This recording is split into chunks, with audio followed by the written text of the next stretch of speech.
I'd like to welcome you all to our Planning Commission meeting this evening for April 19th. My name is Commissioner Hanson. I'm the current chair of the Planning Commission. We welcome you all to our meeting as our guests, and thank you. We did obviously receive quite a few comments about tonight's meeting, so we'll look forward to addressing those. We're going to go ahead and start our meeting this evening with an invocation offered by Commissioner Anderson, and we'll follow that up with all of those that would like to join in saying the Pledge of Allegiance, which will be led by Commissioner Bullock. Commissioner Anderson.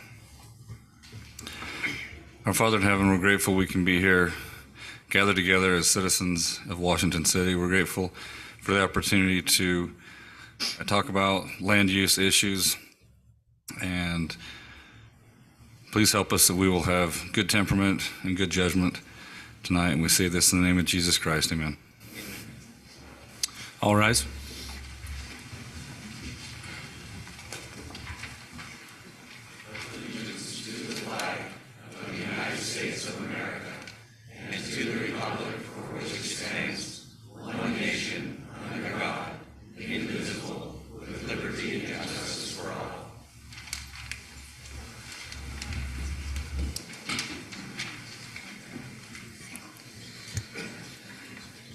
Thank you, Commissioners, and thanks all of you. Before I get started with the meeting tonight, is there a representative here for item number 6A, which is the Keeper subdivision?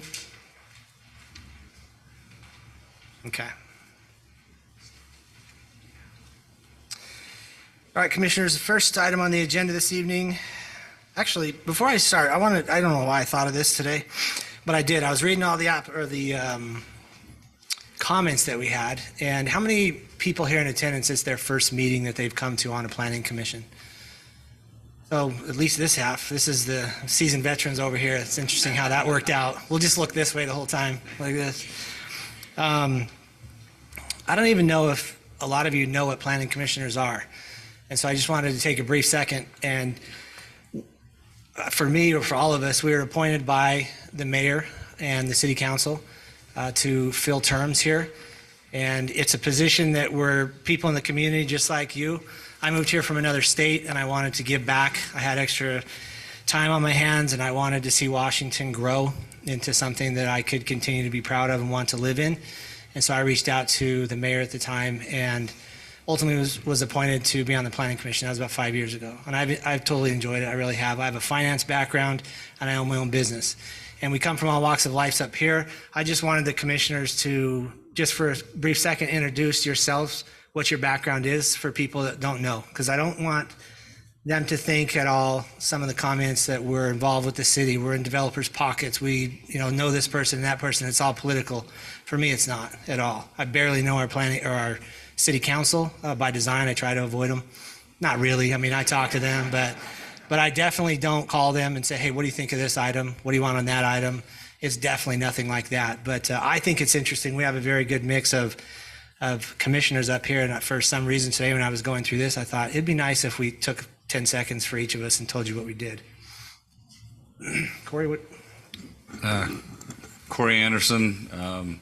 I am a general contractor. I own a couple businesses here in town. I'm Doug Schill. I am a commercial real estate broker. I've been brokering for the last 25 years. Moved here 7 years ago. Love it. Been on the planning commission for about just going on 3 years. Peter Bullock. I own a steel fabrication company here in town. I've lived in Washington since 2000. I've lived in Washington County my whole life. Latai Tupo. I live out here in Washington Fields. I am a bank auditor, and I've been in the banking industry for over 25 years. Cody Mitchell, born and raised in Washington. I'm actually the alternate, so I don't get to vote on everything unless one of them are missing. I own a local business, steel fabrication, and also a general contractor. Awesome. For some reason, all of you needed to hear that. I have no idea why, but I felt like tonight was to tell you. I don't think we've done that yet. I've never seen it, but I think I want you all to know that we're people in the community just like yourselves. I know this guy's raising his hand. He's itching to say something. I've never asked, what's up? Are we okay? Can you hear okay? Is everything good? Oh, you were thumbs up in me? Those are unpaid positions too. Absolutely. You do get a little stipend. I can't tell you how much it is because it's very small. How much is it? Your service.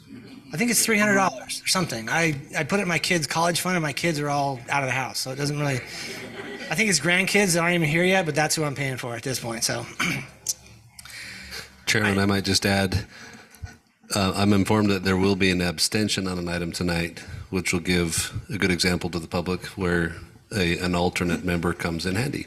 awesome. I didn't know that. That's good. That will be something you'll see. Also, it's something to note when we make motions on particular items. I, as the chair, cannot make a motion. So sometimes it might sit here and I'm quiet and I start looking nervous. It's because I'm waiting for one of them to make a motion. And so you'll see that too.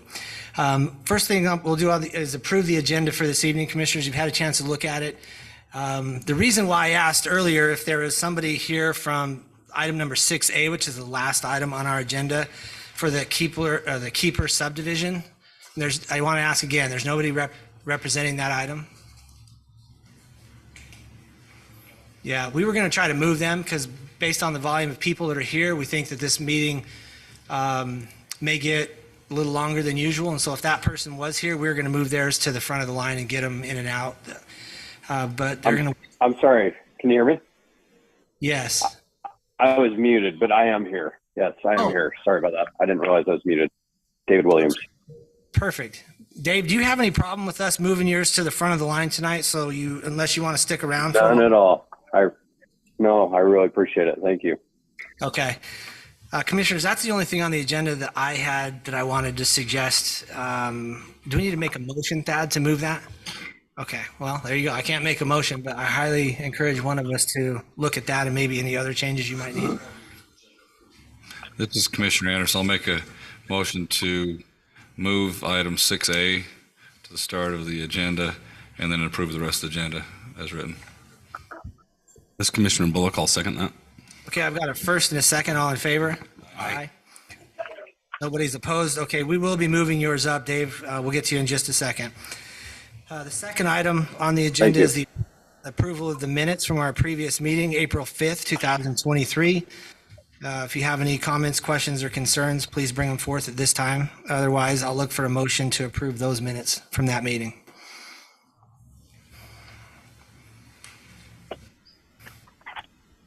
This is Commissioner Bullock. I make a motion to approve the minutes from the April 5th, 2023 meeting. This is Commissioner Tupou. I second that. We've got a first and a second on the minutes. All in favor? Aye. Aye. Any opposed? Okay, the minutes are approved from our previous meeting. Item number 3, this is a point where we have an opportunity to declare any reason for abstaining or any conflict that we have with any of the items on the agenda. Typically, it's a financial interest in one of the items. Sounds like somebody has one tonight. It's our opportunity to state that at this time. This is Commissioner Schill. I need to abstain from item 5A, the airport general zone, as I help sell the property to this group, and I will be on the. Commissioner, did you mean 4A? Oh, yeah, it is 4A. Yep. I looked at 4A and said 5. So anyway, 4A, I need to abstain from that. Okay. Thanks, Doug. Any other commissioners have any other abstentions or conflicts? Okay, perfect. Noted. We'll move on. We're going to go ahead and we're going to hit item number 6A to start this evening. This is consideration to approve Keeper subdivision, 2-lot minor subdivision located at 265 East, 100 North. The applicant is Derek Smart. And the person on the phone for this item, you said your name was Dave? Yes, David Williams. Dave Williams, okay. We'll turn the time over to staff for their report. Thank you, Commissioners. The applicant is asking to split the current 0.33 acres into 2 parcels, with parcel 1 being a proposed 6,122 square feet, and parcel 2 being 8,099 square feet. The current zoning at this particular location is R16, with R16 to the north, east, and west, And then to the south is R3 zoning.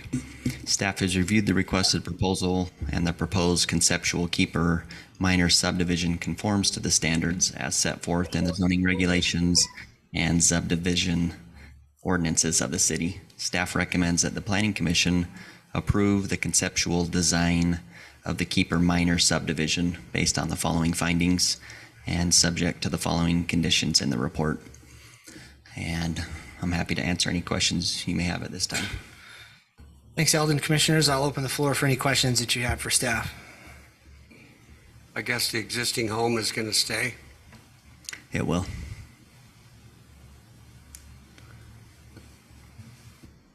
This Commissioner Anderson, once they split the lot, I'm assuming that the existing house will meet with setback requirements for R16? Correct. Yeah, we had a survey go verify those setbacks, and they'll meet those requirements. I should correct that. I say we, that's not the city, but the applicant was asked to verify those setbacks.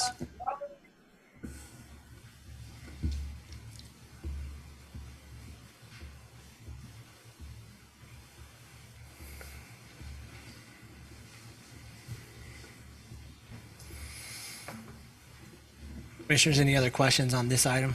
I don't have any issue with it. We've done this other places here in this neighborhood. Good with it? And Drew, this does not need to go to city council, or it does? Does not? Okay. Commissioners, I'll look for a motion on item number 6A.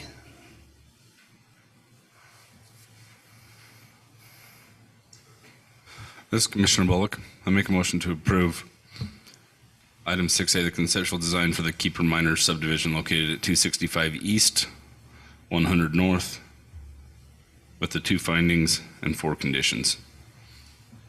Commissioner Anderson, I second. Okay, I have a motion by Commissioner Bullock, a second by Commissioner Anderson. Individual voting: Anderson, Aye. Shield, Nay. Bullock, Aye. Aye. I'm Hanson. I'm an aye as well. This motion passes and approved as noted in our agenda. Thanks, David. Appreciate you getting on. Thank you. Appreciate it. All right. We're going to circle back to the beginning now and start with continue with item number 4A. This is a public hearing for consideration and recommendation to our city council for a general plan amendment, G-2302, to change from industrial, business, regional commercial, and community commercial to a PUD-C zoning. The applicant is Bush and Gudgel, and I'll turn the time over to staff for their report. Thank you, Commissioners. The applicant is seeking to amend the general plan land use map in the area located on the screen that you see. This is basically down by the St. George Airport. Kind of get my arrow here. The airport's roughly where its east boundary is, where the arrow's bouncing around there. So this is down at the farthest end of our city limits. It was recently annexed in within the last couple of years. So it's again way down on our south end. The requested area covers approximately 276.68 acres. The current land use designations as stated are industrial, business, regional commercial, and community commercial. The applicants are seeking for approval to have the land use designated changed to the single designation of planned unit development, which is one of the designations in our general plan. The surrounding general plan land use designations are industrial and regional commercial to the north, industrial and community commercial to the west, along with St. George City designations, and those are also industrial and or manufacturing. I can't remember which, or that's what they call theirs. That would be to the south and to the west. Staff has reviewed the requested change and is comfortable with the proposal, finding it to be in harmony with the surrounding uses and the general plan designations. Therefore, staff would like to recommend that the Planning Commission recommend approval for G-23-02 to amend the general plan land use map from the current industrial, business, regional commercial, and community commercial designations to the proposed planned unit development designation as outlined above in the exhibit, and that would be on to the city council. I'll be glad to answer any questions that the commissioners might have before you go into your public hearing. But when you said a PUD, but it's a PUDC, right? It is commercial, or are they going to try to put homes out here as well? Well, they won't be doing that, but in the general plan, we didn't specify we didn't have two zones, one residential, one commercial. We just designated as PUD. And so we kind of look at it, if an application comes in and they want to put a PUDC and it's all, right in the middle of PUDR, we tell them your chances of getting that are not going to happen. So we just didn't, when that went through and it got put in by city council a couple years back, we had that discussion. They just left it as PUD designation. This will be a commercial one, though, I can tell you that. Okay, I mean, it's not like they're going to want to do, I just don't want us to be thinking that it's going to be commercial and then come in and say, well, it's PUD, so we can put homes here as well. I don't think you worry if the mayor made an announcement a couple weeks ago about a big project coming to Washington City, big business park, that this is where it's going.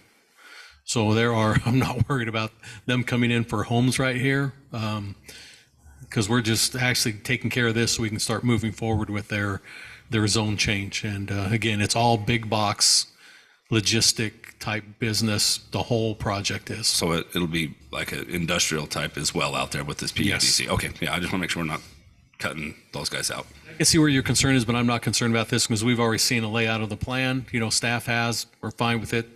This is just getting in. There's some things they need to ask for we put it into the PUD that's going to be better for the city and for them, the landowner. So. Yeah, this is to get it to the zone that allows the city to work closely with them as they plan and design. The city's already worked closely with them as they've gone to the other taxing entities and have received approval from those entities of also using some tax incentive programs. The mayor's talked about it publicly. There's no secret here. This is really just to get the zoning into a designation that allows us to work closer and more direct with them. Any other initial questions from? This is Shiel. I know I've abstained from voting, but I've worked with them up in Salt Lake. This is a big developer. They do big box, only industrial, and so that's what the product's going to be. Yeah, the city's understanding is large industrial warehouse type space built to an attractive modern style that remains owner owned and owner leased. And so the developer will own and lease it out to their customers, but it would remain something that they own and have pride in within our city. So this is Commissioner Mitchell. How does this connect to the current infrastructure that's out there? So that's a good question. So with the PUD, we're able to enter agreements and deal with public improvements a little easier than we are with straight zoning. And so there's a road project to extend Washington Fields Road. There's also a road project to install another interchange on the Southern Parkway and bring it westerly to this. Those will all be details that this zone designation will allow us to deal with in development agreements and other agreements with the applicant. And so part of its lift is to get connection to both, streets and roads as well as other utilities.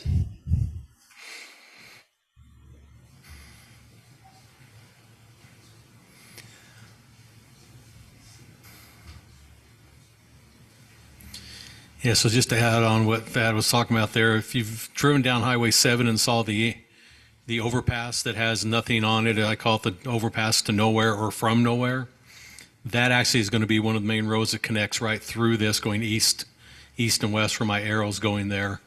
We will be extending Washington Fields Road down through Stookie Farms, pretty much right through this area here on that white line you see on your map is roughly where it is. And we'll be running all the utilities that are needed down through there. I think Dixie is the power source down here, and they're just going to feed it off supplies they already have for the airport area, since it's all in their contracted area. So our economic development team put a lot of analysis into this project and then received very hearty support from the other taxing entities like the school district and things, the county, because when you do the math of what this raw acreage with Greenbelt taxing produces right now compared to what it'll produce in property taxes when it's built, and then you look at the fact that it'll create zero impact to the school district and other things, they were very excited to receive the benefit of this type of a land use without any corresponding duty to build more schools or produce more bus trips or anything like that. And so it's one of those uses that is slated to improve tax revenues for essential services that benefit the public, to bring in high-paying jobs that help employ our citizens and help raise the pay ranges that are available locally, and also produce a service that'll be attractive and something that industry wants in our city and might help attract other future opportunities like this as well for our citizens. And we feel like its location next to the airport is just about ideal. You said something that sparked my interest. Is there a timeline, or where in the development is that Washington Fields Road going to be built? Is it in accordance with this as it's built, or what does that look like? The city's working on getting the final 100% design plan so we can then go acquire easements. But it's well underway. We're in the process of, once we have easements acquired, then we can move forward to getting it, bid out and funded. Do you have everything you already need from the Stuckey Farms where the RV park was going to go and all that? Because that's what you're talking about, right? No, Stuckey Farms is still mid transfer of development rights. They got approved last year, and it's taken some time to get those transferred. And so they've benefited from some of the time it's taken to get the road planned. But at some point, the seller and the buyer, we're going to need to have them execute documents that convey rights of way for the road that touches upon their portion of the road. And then we'll deal with the other owners. And this applicant is going to, of course, convey significant portions of that road as well, because it gets there too. I just want to ask this because I think I know the answer, but is the road, once it's completed, will people be able to get to the airport for a flight using Washington Fields Road, or will they still need to go out to the Southern Parkway and come down? You can use the Fields Road. Well, it'll take you in. Eventually, that's how it all line out, yep. Is that because we don't want to push people on Southern Parkway, or we don't care, or? The parkway will be a parkway. It'll be limited access, right? The Fields Road will, once it's built out, will have more intersections, more through traffic. And so I think the parkway will always be a regional arterial route. Okay. And Fields Road will be kind of an internal artery. It'll accomplish connectivity, which is one of our plans within our traffic plans, which is we want our roads to connect to other roads. But we're not looking at it as, the speedway to the airport. It's really an internal road to service those parcels and the businesses and homes and other things that'll eventually be there. If you can see the yellow and the pink dash lines, those are all the options, Mr. and Smith will have to be able to get to the airport coming off of Washington Fields Road if they chose to go that route. So hope that answers your question. So no pictures. Oh, sorry. I didn't realize how many cars are going to go past my house. Maybe I do have, no, that's fine. I live in Stuckey Farms, and it seems to come up more and more, which is great. I don't mind it. Commissioners, any other questions or comments that you have before I open this up to a public comment section? All right. I'm going to open this up to the public comment portion of this item. Is there anybody here that would like to speak to this item? Okay, if you could come up and please state your name for the record. And the purpose for people here in the chamber, if you don't mind, if you can come on up, but I'm going to read this really quick. This is, I wanted to write this down so I don't screw it up, but it applies to all of the public comment sections for this evening. For some of these items, we have received comments previous to this meeting. We've had a chance to review those. The comments have been received by each of us, city staff, as well as members of the city council, based on the things that were submitted earlier.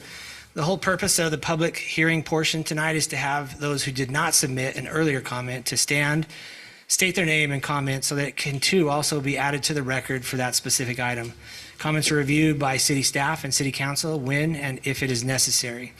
So one of the things about people's, what's the right word I'm looking for? Sometimes when we have public hearings, people come up and they want to debate, argue, tell us how stupid we are. Nobody's told us how good looking we are yet. I'm a little offended by that, all of us. However, sometimes we respond, sometimes we don't. I certainly don't know all the answers, and some of us don't. And so we'll look to staff to help us with some of the questions that might come up in a public comment section. But really the goal is to get your comment on the record. If we can help you, we will.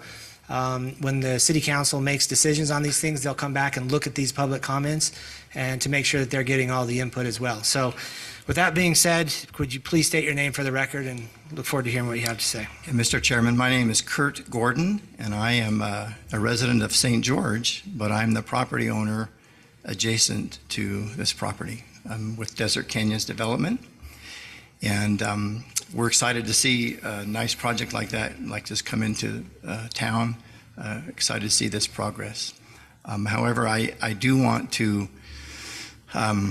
let you know that I object to your approval of this project tonight, mainly because, and again, we support the land use and stuff, but the roadway connections, which I think are going to be pretty important between St. George and Washington City, have not been coordinated. They have, the plan that you just showed us is new to us, and we have general plan amendments, we have master plans, we have zoning that's adopted that roadway connection does not jive with. Neither do the utility connections. So they all have to come through our property to get to our Airport Parkway. So I would like to ask you to consider continuing the item until these issues are resolved and that we've had a chance to coordinate. I think the coordination between the cities is really important. And I think if we can't coordinate that Utah Environmental Quality Act law would apply. And that requires that you consider, that the state consider impacts to everybody, not just what's happening in the state of Washington. So just to be clear, the coordination has not occurred for utilities, for roadways, for anything else with your neighbors. So thank you. All right, thank you very much. Chairman, if I may, the city has, the road approval is not on tonight's agenda, but just additional information. We continue to reach out to our neighbor to try and coordinate on that road. We haven't had the same excitement for this development from them that we have. And with that, we also haven't had the same desire to coordinate on the road's location as from them as we have, but we keep trying. This hasn't been planned with an intent to exclude, but it certainly has very different excitement levels on in the different cities that are down there. Is St. George City in opposition of it? They've not informed us of any opposition. They have not cooperated with, we wanted to place the road on the city's boundary lines, so it's a little bit in both cities. That has some challenges because cities maintaining to the middle of a road just is kind of wonky. So in other areas with St. George, we've gone ahead and changed city lines and boundary lines so that the road's in one city or the other. But we just haven't had that coordination yet on this road. You'll see there that where the pink and yellow meet, that's in a critical place where we'd hoped they would coordinate with us, but we just haven't achieved that. And so right now it's planned to be entirely within Washington City right there. Is that pink and yellow intersection, is that the city boundary? Correct. And so we're trying really hard. I reflect Mr. Orton's desire. We would love it to be coordinated. The city's not in a position to just allow a non-response to stop and hold the whole thing up, though. So as you mentioned, just to make sure I'm clear, right now the project is entirely in Washington City. Correct. Right now, the project that's on for the plan tonight is entirely Washington City. The road that'll service it in response to Commissioner Mitchell's questions is entirely a Washington City road project right now. Thank you. So this is Commissioner Mitchell. So say St. George City refuses to coordinate, will they not have access to this property from the road that we would cut through? Correct. Correct. Unless and until they cooperate. It's not St. George's land either. It's, as Mr. Orton indicated, it's private land owned within St. George's boundaries. And Mr. Orton's accurate in that if the cities don't cooperate, it can make things challenging for landowners on either side of it, right? But yeah, without cooperation, it'll be planned entirely within Washington City's boundaries. And then the cities would need to cooperate in the future as those have to intersect. Tag on this little portion right here, the yellow strip that runs through the pink. That's not going to make or break their project or this project. That road's not needed to make either one of them viable. Successful, failure, it won't matter a bit. We'll let that be worked out as time goes on. Appreciate him bringing that forward, but this road is not a deal maker or breaker by any stretch of the imagination. We already have alternative plans. If that still gets hung up, we're still going to come all the way down here to this dotted road, which is completely within our city. And it would, come here and be a T intersection for the time until things are worked out. So I don't think we need to worry about holding this project up by any way because of this little line down here. So that little S by the cursor and then the straightaway above are the two areas where we've just not been able to get, full coordination. We've tried and we'll keep trying. Perfect. Sounds like there's meetings that have taken place and there are continued meetings that will happen in the future. And I failed to ask the two of you to introduce yourselves, if you don't mind, really quick for 10 seconds, because we keep looking at you two for a lot of information and they probably want to know who you are. Do you mind? Dad's been here so long, I think you were born in the conference room over there, weren't you? Yeah, I'm Washington City Attorney, and I was probably a bat boy for Commissioner Mitchell when he played for Washington City Little League a few years ago. So been here about as long as him. Drew, how long have you been with the city? Drew Ellerman, Community Development Director. I've been with the city going on 17 years. I've got 29 plus years as a city planner under my belt, and that probably shows. That's where all the gray comes from. All right, thank you guys. We are still in the public hearing portion of this meeting on this particular item. Is there anybody else who would like to speak to this item? I'll go ahead and close the public hearing at this time, and I will open the floor back up to commissioners for questions from staff or even the applicant.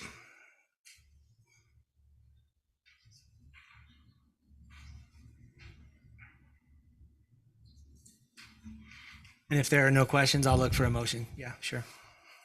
This is Commissioner Anderson. I'll make a motion to approve G-23-02 to amend the general plan land use map from the current industrial, business, regional commercial, and community commercial to the proposed plan unit development PUD designation as outlined above, and send it to City Council for consideration.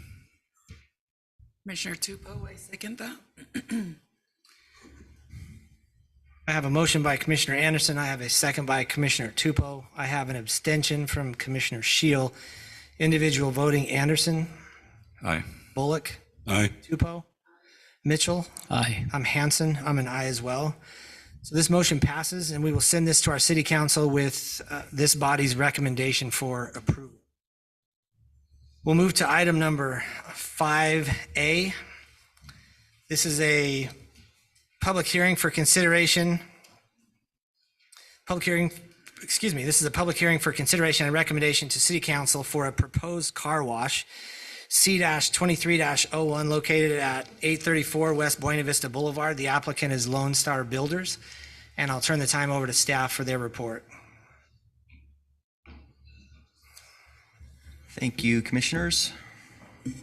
The applicant is wishing to develop a new drive-through car wash business on this property. Any proposed projects along Buena Vista Boulevard do require a conditional use permit. The property is currently zoned as C2 and consists of 1.47 acres. The zoning to the north, east, and west is also C2, and Buena Vista Boulevard and the I-15 corridor are to the south. The proposed car wash will be automated. That will be built and operated to limit the maximum amount of new consumed water to no more than 20 gallons per vehicle, as noted in the conditions below. The proposed car wash will have a designated area that is covered for patrons to vacuum out their vehicle. There will be 2 vacuum equipment locations located to the north and west end of the property, and that's noted on the plan. The new building will be required to meet the standards as outlined in the city ordinance and adopted building and fire codes. Staff feels that if those can be met, then the request should be granted for the proposed new commercial development at this location.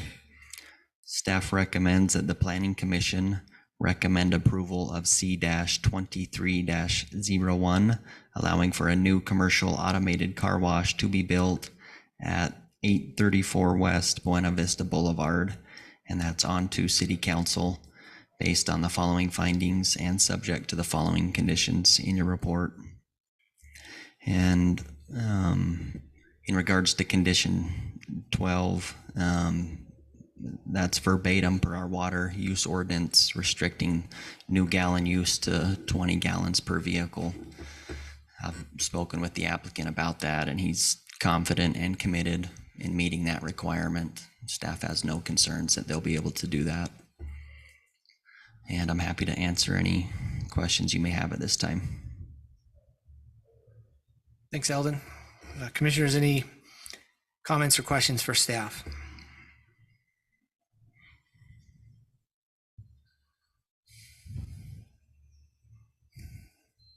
This is Commissioner Mitchell. I noted in the comments by the engineer, the recommendation of swapping the inlet and outlet. I'm not sure when the proper time to ask that question, but I thought it was a valid comment, potentially, that if the car wash gets backed up, it will push cars onto Buena Vista Boulevard, versus if they were to flop it, it would give them more of a buffer. I just noticed that in the comments.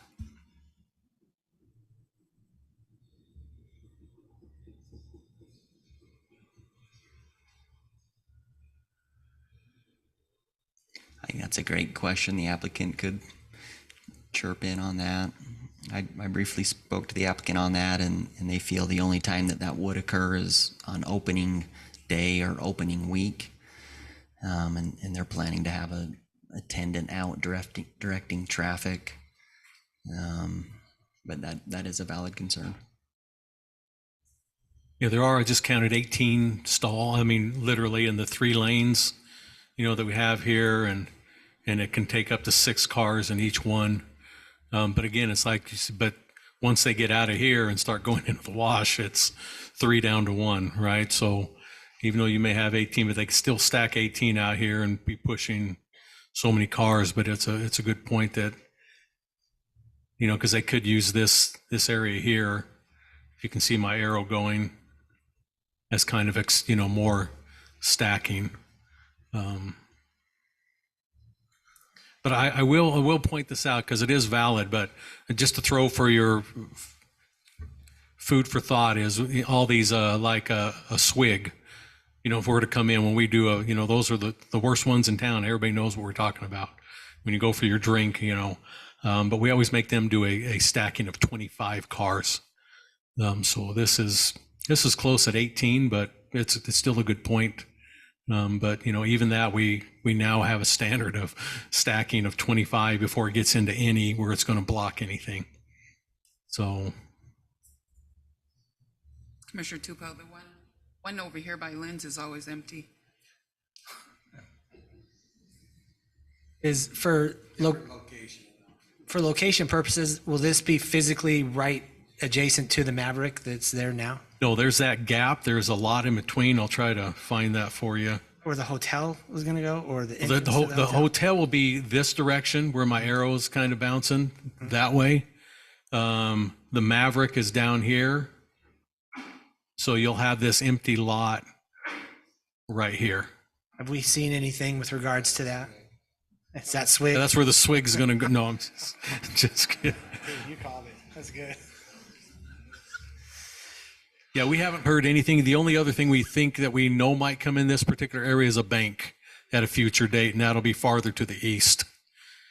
So right now, we haven't really heard any other, lots of different, thoughts, but nothing's kind of set in. So, but we do know that a bank is probably coming, and then this proposed. Now I will point out, because I'm the one who kind of brought it up. Well, not this picture. I'm going to go back to the top.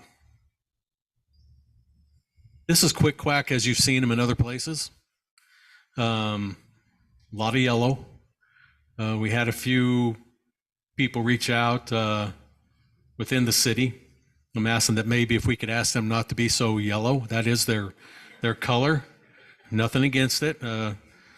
So I do appreciate that they've come back, because they've been asked this before, and you can see they've actually just kept this, and it's really not a bright yellow. It's a softer beigeier yellow, if there's such a term. But you can see they've taken a lot of the yellow off. I don't have any issue with people's trademark, names and how they do their business. That's a representative of who they are. But I appreciate that they've worked with the city, and this is now a stone veneer versus a yellow. I really do want to thank them for doing that for us, and I think it's a lot more appealing. This is what you will see. And again, there will be this color on the opposite end I don't know if this is the exit or the entrance, but whichever is the opposite to it, will have that same kind of color over here. But that's really about it that you'll see on the building. So I just did want to point that out because that's going to be a requirement when they turn these pictures in. This is what they have to build. So one of our requirements on Buena Vista is a beautiful view. So Drew's working hard on that. Direct translation of Buena Vista there. Did I say it wrong? I'm going to go ahead, Commissioners, while you're preparing additional questions for staff, I'm going to open this up to the public hearing portion. Is there anybody here that'd like to speak to this item that's here in the chamber this evening? Okay. If you don't mind coming up and stating your name for the record. Greg McCombs. I live in a development somewhere in Washington. Can't remember the name of it. Santa Hills. Don't we have enough car washes in Washington City and St. George?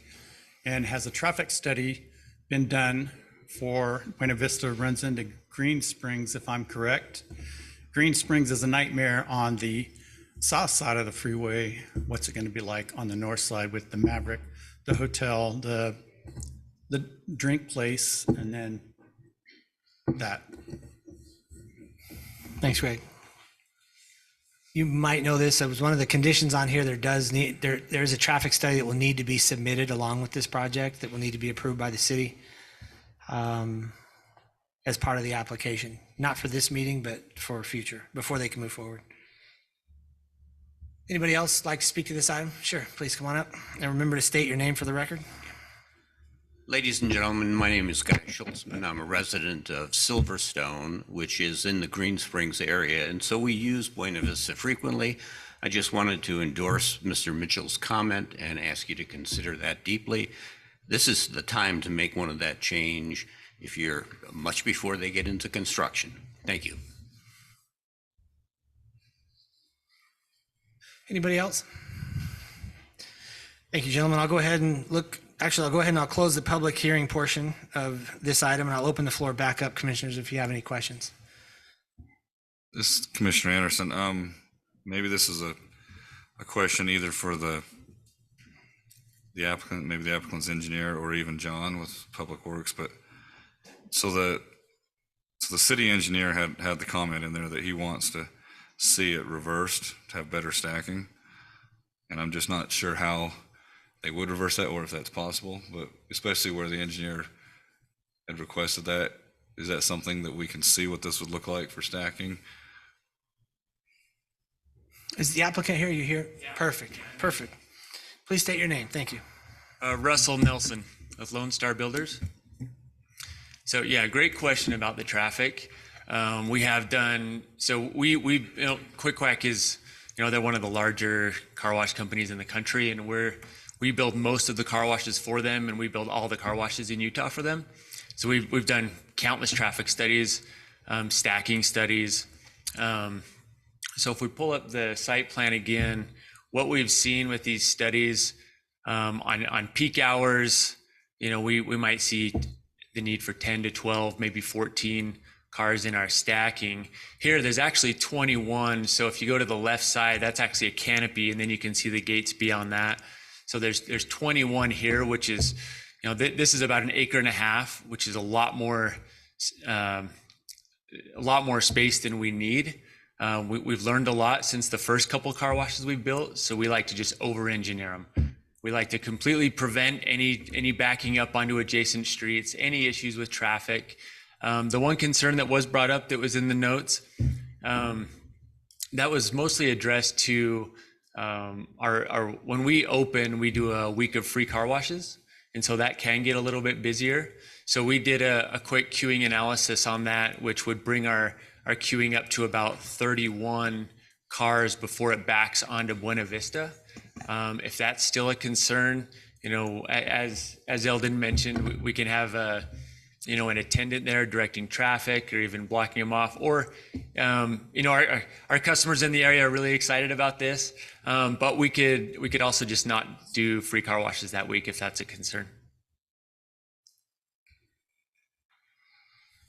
Commissioner Anderson, I guess a couple more questions while I've got you here. So the vacuum area here, so there's no exit out of that. So are people, they're just doing like a 3-point turn to turn around and come back out the same direction? Yeah, we've made that. We've run that by fire, and it's definitely wide enough. It's not on that plan there, but it'll be at least 24 feet between the parking stalls. Is there a reason to do that rather than have an exit out this side, or? I think, we've done that in a lot of our car washes. Some go all the way through, some are just like this. A lot of them are just like this, and it just contains that area better, and it just less accesses onto those driveways. So it just helps the flow of traffic better. We usually see about half of our customers will go use the vacuums, and the other half will just go and be on their way. So, yeah, we've designed it exactly like this on a lot of our car washes, and it's just not a problem that we've seen. So people exiting from the vacuums, they come and turn right and go out that way, I'm assuming? Correct. Yeah, so they'll come around on the north, heading west, go into the tunnel. The tunnel, takes about 3 minutes, maybe a little bit less. There can be about 4 cars in there at a time. And then, the half that will use the vacuums will then turn right, go into the vacuum area, and then exiting, they can go directly onto that driveway rather than going back. You can see with the arrows, that is a one-way lane into the vacuum area, and then the exit only onto the driveway there. So you said 50% don't use the vacuums. So are the other 50%, do they also turn right, or are they turning left and competing with your incoming traffic as well? If they wanted to glance into now just keep in mind that is an internal driveway there. So there will be the one business there to the south. I'm talking about this, the up and down spot here. So if they come out of the tunnel and they don't go right into the vacuums, are they going left or are they going right to exit out? They would probably go left onto that driveway to the north and then out that way, or they could right turn to get on Buena Vista. Right. Yeah. I guess it depends on what they want to do. If they want to go stop at the adjacent business for a drink or go to the bank or whatever they want to do. One thing that I'd like to see then, especially if we got 50% of our traffic possibly going that way, there's enough land there for it. And I think to try and ease, exiting traffic onto Buena Vista, there's plenty of room. I know we don't really have a right in lane because you guys don't own the property there, but you could do a right out lane coming back out onto Buena Vista easily. There's tons of room for it, and that would help reduce congestion going back onto Buena Vista. So a designated right out lane at the main access there onto Buena Vista? Yeah, just there's enough land there that would just help to reduce congestion coming for whoever takes that portion coming out onto the street. Again, I think any reduction that'll in definitely be part of the help. traffic study. So saying no. So let's hear what your opinion is, John. Are you talking acceleration lane out on Buena Vista? Yes. No. It's not something that we have. It's not something that we've anticipated or at this time, based on traffic flows or anything, feel that. But would it help? That's my question. There's plenty of room there. Don't feel it would. Do you think just a straight intersection, people turning out into the flow of traffic would be better than having a acceleration? Yeah, it's a two lane coming into a signalized intersection. So we're not anticipating the requirement for an acceleration lane.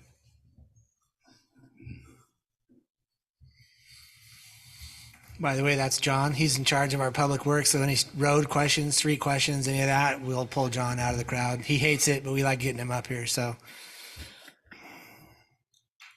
This Commissioner Tupou, I have a question. How do you choose your locations? Because, I mean, if you move into this area, there's so many car washes within proximity of that location that if you take out some of the other properties, the other car washes, I'd hate to see some car washes sitting there not being used. Yeah, that's a great question. And that kind of addresses Mr. Combs' concern there about, are there too many car washes? I'm not involved in that process, but I know Quick Quack has, they go to great efforts to choose their locations with car wash densities, population densities, traffic counts. I mean, they have a couple hundred locations now, and they're all very successful. So I don't know exactly how they pick those locations. Once they do, that's when I get involved. But I know they do go through a lot, sometimes over a year, in analyzing and negotiating and working on a site to make sure it's going to work. So you're not concerned with market saturation at this point? Not at all. No. Russell, you build them. Once you build them, are you done with them and you turn it, or are you involved with the Quick Quacks that maybe were built 5 years ago? You stay involved? So once we build them, we turn them over to Quick Quack, and then they do the ongoing operations. Okay. So. May I just ask one question? I think staff has made you aware, but our city council did adopt a water conservation ordinance. They did not elect to regulate car washes out of the city, but there is a requirement that all new car washes not exceed 20 gallons of water used per wash. Is Quick Quack able to meet that standard? Yeah, great question. We were notified of that very early in the process. So we paused all efforts shortly and talked to their Quick Quack's chief operating officer. Said, hey, can we do this? Quick Quack, one thing, we love partnering with Quick Quack. They started in the Sacramento Valley area of California. There's a lot of drought concerns there. They're part of water conservation groups out there. They've been conserving water since, before it was cool to conserve water. So I personally have a watershed science degree from Utah State University, so I have a personal interest in water conservation, and that's another reason I love working with them, and that's one of their strong suits. But, our standard car washes, where there aren't any regulations like that, use about 28 gallons per car. So it is a little bit higher than that. We are still really good, but 20 is a little bit lower than that. So we have gone in depth with our operations team to see if we can do that. And it is going to take some sacrifice on our side. It's going to be a great cost to us to do this, but we of course want to do this. Our customers in the area are really excited about having a car wash here. We love Washington. We love this area. We're very confident it's going to do very well. So we're definitely willing to do that. And we can get into more of the details. Those will be part of our plans. You'll see, the staff will see that, as we apply for that. The other part of the condition is also the inspections and the whatever you're doing with other car washes. We're open to that. We're very confident we're going to meet that. We've told them that's going to happen. Expect that.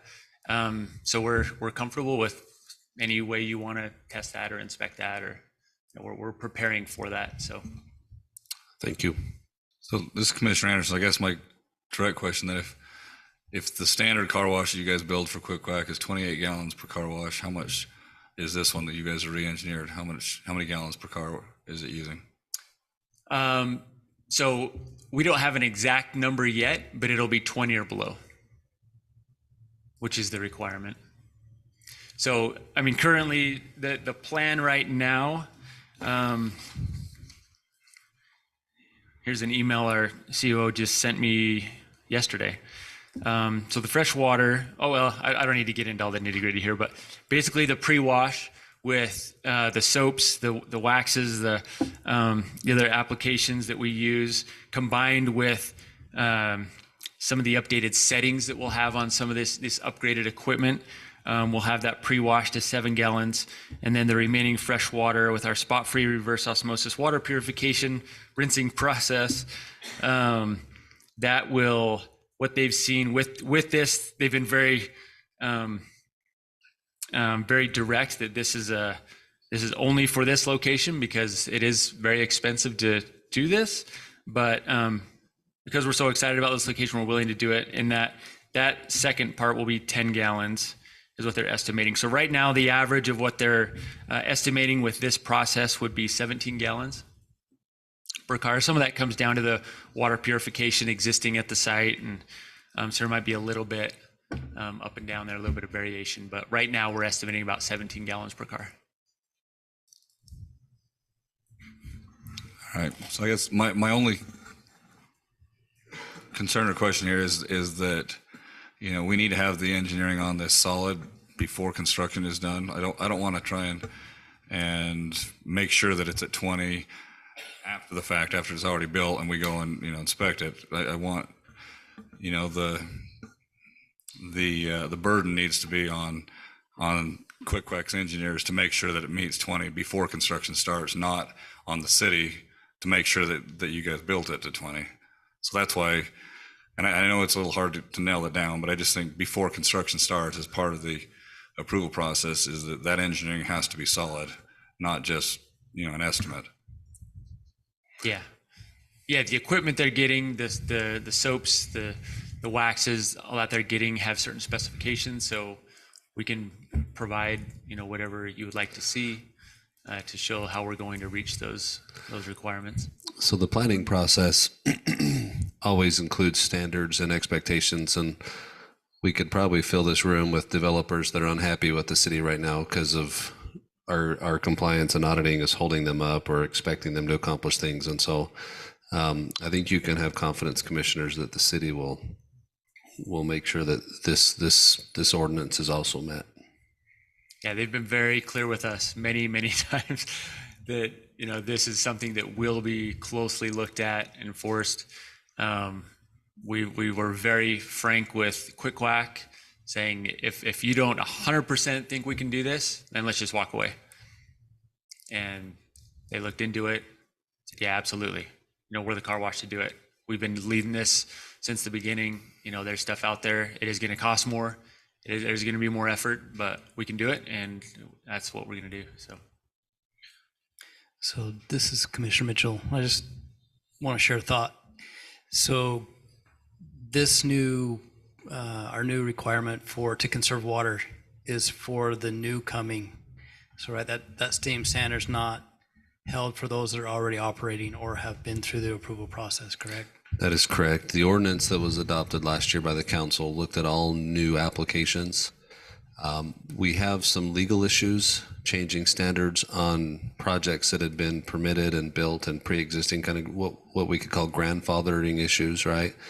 The council in theory could address those, but it would be a little different ordinance to accomplish that, and a little bigger wrestling match. And so, yeah, the ordinance that exists today was for all new applications.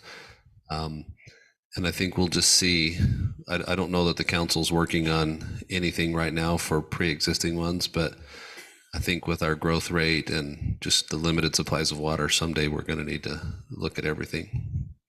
I guess my thinking process was it will be more difficult for them to compete with the existing. And I guess I just thinking about future, if it doesn't make it, or if, say, the car wash isn't. Yeah, so even though they chose not to regulatorily disallow car washes, you're absolutely right. This might be a hurdle to entry, right? And if it is, I guess the council can reconsider that, or the council can feel like they've accomplished their goal in trying to conserve water use. The standard that Washington City adopted was discussed regionally. We're not the only city that came at around that range. I do think one city's disallowed car washes altogether, I believe in Ivins. St. George and Santa Clara are close to 20, and so there's kind of a range of where they've fallen. But yeah, that's where our council was comfortable with. And you're not the only car wash we've had come talk to us. So some of the car washes are trying to meet that standard and are telling us that they can. Yeah, it's not easy. In that same vein, Commissioner Mitchell, I wanted just to put my comment on the record. This isn't necessarily anything you need to answer or anything like that, but I'm wondering, just as a layperson, if I have my option of car washes in town, and this car wash, because they have to adhere to this, or any future car wash has to adhere to the 20 gallons, and it comes out where it's not as good, or I don't like it, or it's terrible, whatever, and then it ends up being a detriment to something that we now have in the city that's there. I'm just wondering if we need to think that far ahead, or if that's something, it's a wait and see. I don't know if you'd know the difference between a car with 20 gallons of water washed it or 28 gallons. And And that's a great question. I don't think they would. And that was part of our earlier discussions internally and with QuickWhack is, there was kind of two routes we could go. One, we could just cut water. Cars wouldn't be as clean. Yeah. And, quality, there's a reason they're one of the fastest growing car washes. They clean cars really well, and there's a bunch of other reasons, but they didn't want to do that. They didn't want to compromise that. So they thought, you know what, it's going to cost quite a bit more, but there's these other soaps that don't need as much water, and these waxes and different, there's these machines that are just more efficient. So we're able to do that without compromising the quality. So I hope it's right. I mean, yeah, absolutely, definitely, because I wouldn't want to see it be a detriment to the city. Oh, I also will point out that that's just if they can also do a reuse water. Don't think that they're just limited to that. They just can't use any more than 20 gallons of fresh new water per car. There's other companies that have tanks underneath, gather that water, run it through some filters, and it's kind of secondhand, thirdhand water, but they can use as much of that as they have sitting in those tanks below. Just wanted to point that out. I think at the Nice and Hill, yeah. Okay. Some of them are doing that. So, and that is costly too. They can attest to that. But I just don't want to think that they're only given X amount, and if your car doesn't come out, they'll make it up with what they need to out of having better equipment, but also using some reuse water as well. Well, my mind just goes with probably what Mitchell's thinking is, well, if we can get somebody to do it for 20 and we need to conserve water, why can't we go back to everybody and do it? And that's a bigger wrestling match. I get that too. Yeah, I would project that conversation will be had. It's not happening right now. In the preliminary drought contingency plan that's proposed for all cities in our area, none of you will be surprised that when drought conditions are announced, car washes are one of the first uses that quickly gets regulated, right? In theory, the plan proposes a policy of preserving drinking water at the expense of having dustier cars, right? And so that's one of the value statements that, again, that hasn't been adopted yet, but that's a value statement within a drought plan that kind of says, in order to preserve drinking water for all of our residents, we're going to limit the frequency, the amount, or if it gets too severe, even the action of a car wash, right? But again, that hasn't been adopted, but that's in the plan. And I sit on the water group that's developing that regionally, so I'm aware of it personally. They also, when they were looking at the water ordinance, I mean, originally they were looking at like 15 gallons per car, and then it got bumped up to 20 to make it less stringent. So, do your eyes pop out at 15? I think we'd walk away. Yeah, because there were some automatic car wash places that came in, and the stuff they were using, they could make 15, but not everybody could, because everybody uses different stuff and everything, and so that's why they made it more lenient at 20. So at 20, we're really pushing down on the industry to get them to tighten. Yeah, it's a challenge, and to put it into context, the average shower is about 18 gallons. That water conservation group in Sacramento, there were a lot of cities out there that would recommend that citizens would go to car washes because when you wash it in your driveway, the average is like 120 to 160 gallons. So you definitely don't want people washing in their driveways, sorry, I forgot your name, but like he mentioned earlier, we have on all of our car washes, we use a very advanced water reclaim system. So we have a series of tanks underground, and we do, so it's not just 20 gallons of water. We reclaim a lot of that water, and we use that in the pre-rinsing and mixing with the soaps and things like that. So. All right, Russell, thank you. Commissioners, any other questions for? Have you ever been audited on water use? I don't know how you do it. Yeah, we have a few, I mean, we've provided some engineering studies where we'll look at just our utility use, just that, and then we'll have traffic counts done, just car counts done, and do some simple math over a month or over a year, just to come up with our net water use. So one of the benefits, Commissioner, is Washington City is also the water retailer for this location and for all car wash locations in our city. So we know how much water they're using. In theory, the audit would be a combination of review of water usage records and then a review of traffic counts and just averaging out. The city has discussed technical plans to review things like the reuse systems. Some car washes install them and just don't use them at all. And so one of the audits would just to be verifying that they are using the reuse system, right? The other one, a lot of these car washes, as they're trying to accomplish conservation, it's nozzles, and it's not necessarily removal of phases in the car wash. It's just trying to be more efficient with the water use within those phases. And so the audit would verify that those nozzles of high efficiency are still being used and deployed. Another thing, again, as if we were to move into a drought, some people say we're always in a drought, which is technically correct because we're in the desert. The drought contingency plan would look at available water storages and then declare public responses to that. This year, obviously, our water storages are going to be excellent, but we know that that's not the common result every year.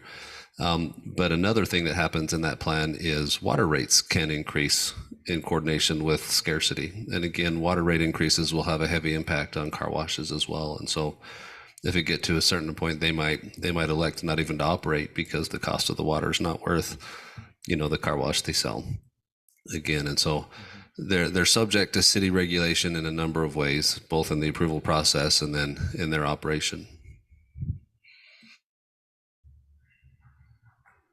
Anything else?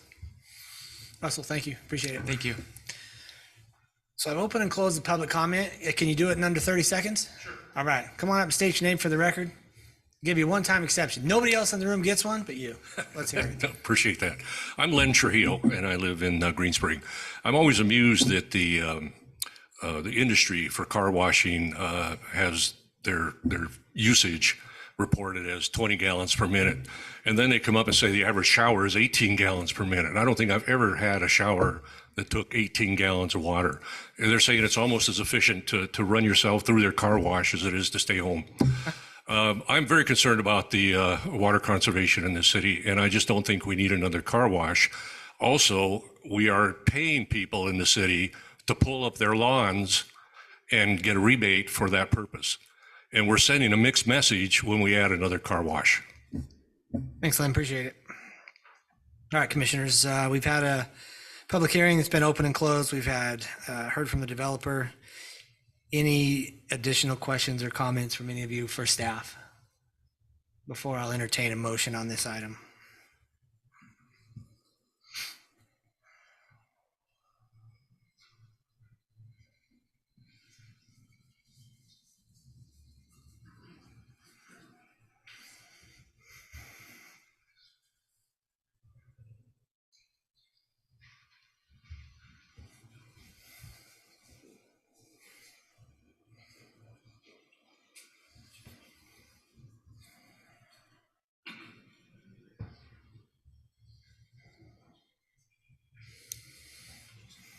Gotta say, we gotta go with something. Do you guys want to talk about this out loud, or is it something that? This is Commissioner Anders. With regard to the water, my biggest concern is making sure that they meet the standard and making sure that it's met before construction, not after the fact. Because, adding another car wash is not necessarily going to increase or decrease water usage in the city. You get this same number of people washing their cars wherever they are. It's just going to maybe take market share away from someone else and and might reduce, traffic or whatever going to a car wash more so than it is going That's to what we increase were or talking decrease. about. But my biggest concern is just that the standards are met, that it's not an after the fact thing, that it's before construction. Is that something that, I don't want to assume the city's going to take care of that. I would say if it's not covered in the conditions that are on here, that we put it as a condition and make sure that that's going to happen. It's the ordinance. I just want to make a specific point that is looked at before a building permit is. Yeah. That it's not, just estimated, that it's actually part of their engineering. That's all. We confident that'll happen, Thad? Yeah, so I might just ask the commissioner's language. We don't require anything to be compliant before it's constructed. We do require the plans and the message to indicate an intent to comply, which was provided tonight. We'll need further plans on their water system. And then we inspect the construction process, and then we verify the conditions are met before we will issue occupancy and finalize the process. And so a lot of that happens kind of as construction is occurring and as the city's inspection process rolls through their construction process. But it absolutely is intent of staff to make sure that the day they open to give free car washes, that they're meeting that standard. What about the day before a shovel goes in the ground? Will all that be met by that time?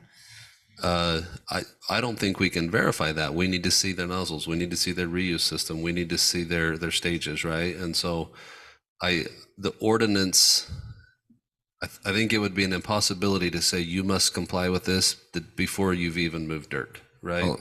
Part of the compliance is verification that what they build accomplishes compliance. Understood.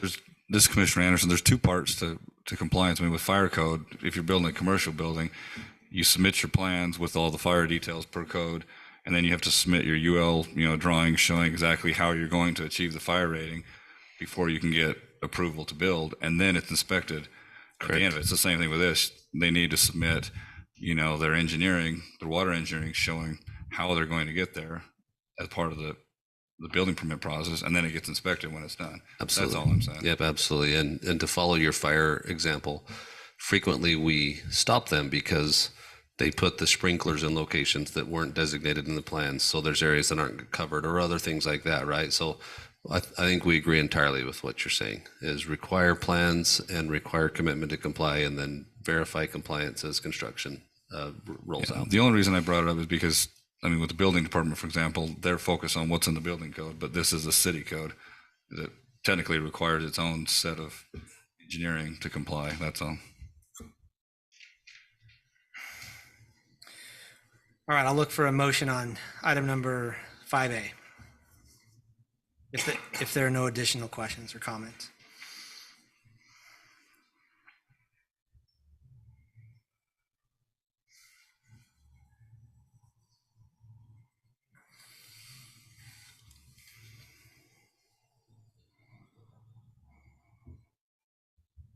Do we need further discussion? This is where I can't make a motion and I start to get anxious. Can you guys tell? Chairman, I will just talk for a minute while there's some consideration.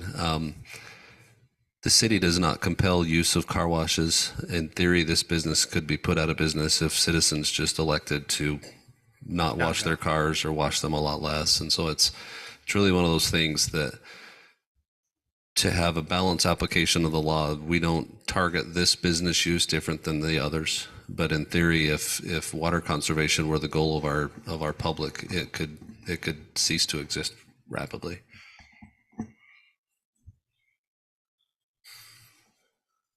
This is Commissioner Bullock.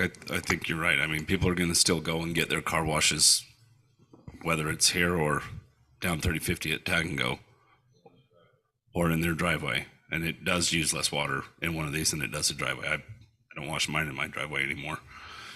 And the market will predict, if, like Thad was saying, if people don't like it, they won't use it, and it'll go out of business. I don't think it will, but it's a permitted use. They're using less water. I'm not a fan of all the car washes, but I use one, so I'm a little two-faced there. But I think it's a permitted use, and it's a decent location for it. So I'll make a motion to approve C-23 conditional use permit at 834 West Buena Vista Boulevard with 4 findings and 12 conditions, and send this to City Council. Ms. Shield, I'd second that. Okay, I have a motion by Commissioner Bullock. I have a second by Commissioner Shield. Individual voting, Anderson, Aye. Shield, Aye. Bullock, Aye. Tupo. Nay. Hanson, I'm an aye as well. This motion passes. We will send this to City Council with our recommendation for approval, and they will go ahead and look at the comments and debate this amongst themselves and then make a final decision on that particular item. We're going to go ahead and take a 5-minute break for any of those that need that, and we'll reconvene in 5 minutes.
All right, perfect. Okay, we'll go ahead and reconvene our meeting today, and we're going to, oh, I'm missing somebody. Always Anderson, always. So the people on this side of the room, most of these people, it was their first time that they've been to a planning commission meeting. By chance, has anyone in the room, either side, learned anything this evening that they didn't know before? Oh, there you go. I was hoping I just got one hand. So it's always interesting to come to these meetings because there are things that you'll learn. There are things that you hate and you're like, why are they doing it this way? My theory is always there's a reason. And so when I hear about something that is being proposed or the city has an ordinance for something, I always want to know the reason. There's always a reason. So if there's something that you don't like in your neighborhoods or what's happening with the city, I urge you and challenge you to go find out what the reason is, because there's always a reason. Very rarely, I've never come across it personally, where there is no reason. There's just something that's wonky sitting there in the city. It doesn't work that way. And so there's a law or regulation or something that we have to comply to that we didn't probably know about. So I like it when people attend, because they typically will learn something that, oh, I didn't know that about the city, or I didn't know they put this much effort into a car wash or a swig, no less, or whatever, that comes to the city and wants to build here. Welcome back, Anderson. Everybody's happy to see you back. They all said, took a vote. Okay, we'll go ahead and convene on item number 5B. This is a public hearing and consideration to approve by the Planning Commission a conditional use permit for a proposed in-home daycare, C-2302, located at 1874 South Camino Real. The applicant is Jose Gutierrez, and I will turn the time over to staff for their report. Thank you, Commissioners. At the address previously stated, the daycare will run from 6 a.m. to 6 p.m. Monday through Friday. The applicant is requesting the maximum number of children, which is 16, to be approved for this daycare facility. With the 16 children requested, a second caregiver will be required to be on premises at all times. The home will be required to be inspected by the building department and the fire department, and given approval from both of those departments for the proposed use. A drop-off and pickup plan will need to be in place to mitigate any traffic congestion or concerns. The daycare will be held in the home in the designated areas as shown on the attached exhibits, and the backyard is fenced off for outdoor recreation as shown in the photos. The side property lines are fenced and constructed of block material, and the fence at the rear property line is constructed of a gridded type wire. Child care facility state requirements for fencing is that the fence shall not have any openings larger than 5 inches. The applicant has stated this fence meets state requirements. However, staff does have concerns that this type of fence would like to see this fence replaced with a fence constructed of solid material to maximize child safety. Staff has added condition number 8 addressing this fence concern, and if this condition can be met, staff recommends that the Planning Commission approve C-23-02, allowing for an in-home daycare facility at 1874 South Camino Real, and that's based on the following findings and subject to the following conditions as seen in your report. And I'm happy to answer any questions you may have at this time. Thanks, Eldon. Commissioners, prior to hearing the public comment section and hearing comments from each of you, I'd like to hear from the city attorney and the applicant. And I'll turn the time over to Thad for a few minutes regarding this particular item. Thank you, Chairman. On your theme of education tonight, with a group this size, I want to just point out that your prior conditional use permit regarded a commercial use, and city code requires that the Planning Commission recommend on commercial conditional use permits to the city council, and the decision being made by the city council. This item and the next one are both conditional use permits within residential areas, and city code permits this body to be the final decision maker on these next two. And so the motion for these ones would be different than the prior motion. These ones would be to approve or deny. The prior one for a commercial use was to recommend to the city council. Chairman, I'm going to get into HOA and CCNR law a little bit. State law has passed a law, or the state legislature's passed a law that allows for the creation of community associations. It's called the Community Association Act. It allows for landowners to impose private covenants on their land that are more restrictive than public requirements. For example, they can choose to regulate colors of their outside in ways that the public can't and doesn't. That's one good example, and there's a lot of others.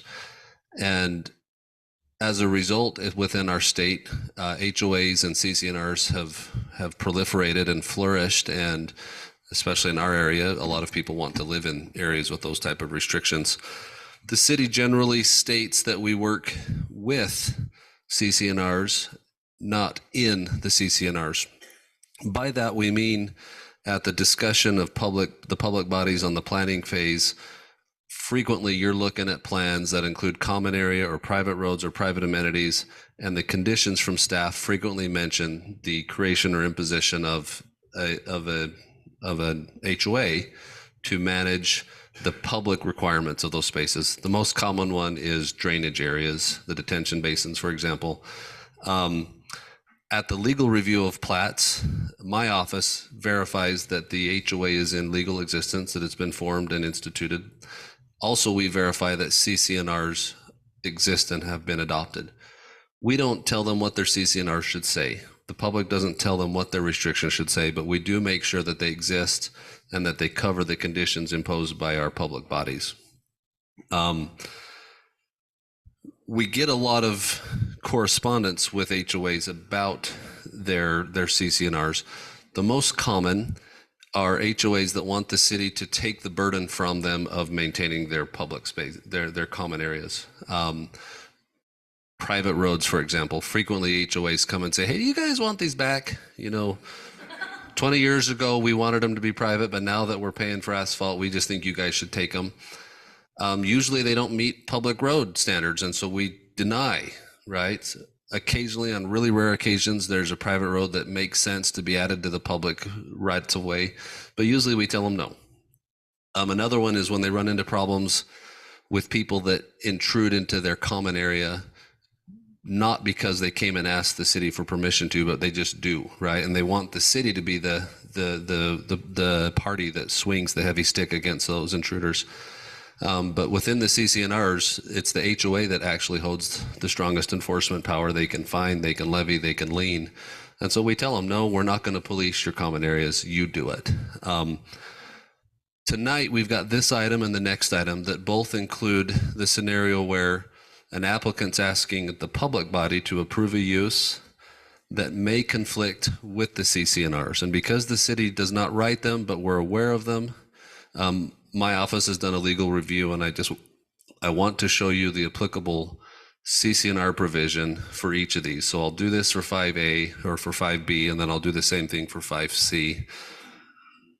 Because I'm kind of a boring attorney, I'm just going to pull it up on my computer here and walk you through the process of what I do as part of my role. So this is a document that I accessed from the Washington County Recorder's Office. You'll see it here as a link. It's accessible to all the public if they're boring enough to learn how to go find documents like this that get recorded. This is the document. You'll see First Amendment to the restatement of the protective covenants for White Sage subdivision. This unofficial copy, that's the county recorder's way of making it clear that electronically accessed documents are not stamped official copies that should be used for court exhibits, for example. But you will see in the right corner, this is the recording number. This is the date and time that this was recorded with the county. My office reviewed this, verified that this was the most recent version of CCNRs that have been recorded against the land that's subject to the application tonight. The relevant provision is this 1.1. It's under Article 1, use restrictions. In my experience, Article 1 is almost always use restrictions because that's primarily the purpose of CCNRs, is to set a standard within that area that for use. This one, 1.1, I'll just read it aloud. Land use and building type. All lots shall be used only for detached, single-family residential purposes. As used herein, the term family is defined to mean persons related by blood or marriage, by legal adoption, or by operation of law. No professional, business, or commercial use shall be made of the same or any portion thereof, provided, however, that the lot restrictions contained in this section shall not be construed in such a manner as to prohibit an owner or resident from A, maintaining a personal, professional library therein, B, keeping personal business or professional records or accounts therein, or C, handling personal business or professional telephone calls or correspondence therefrom. So this is the CC&R provision in effect on the lot that is proposed for the action tonight. Your job is not to rewrite this or interpret it, but you certainly in your process can consider whether this would create a problem for the local HOA, whether it would be something that would create a violation issue, and your decision could certainly look at this and weigh on this factor. All right. Did you guys catch all that? Thank you. That's very helpful, actually. And we do get this quite a bit, so you'll know here in the chamber that we do have HOA things come to us from time to time.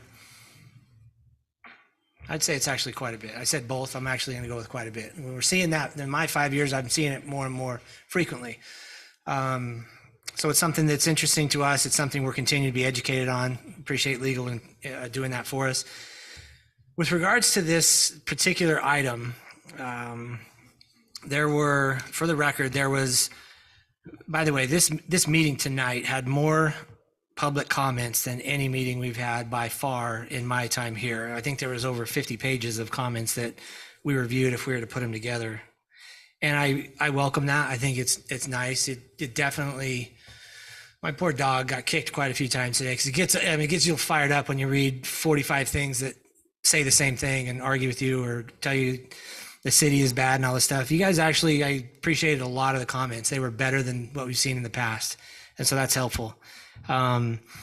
The people, when we get to, and if we have a public comment section for this particular item this evening, the ones that were submitted, I'd prefer and ask you not to stand up and say what you've already said. All of us have reviewed these and we've seen them.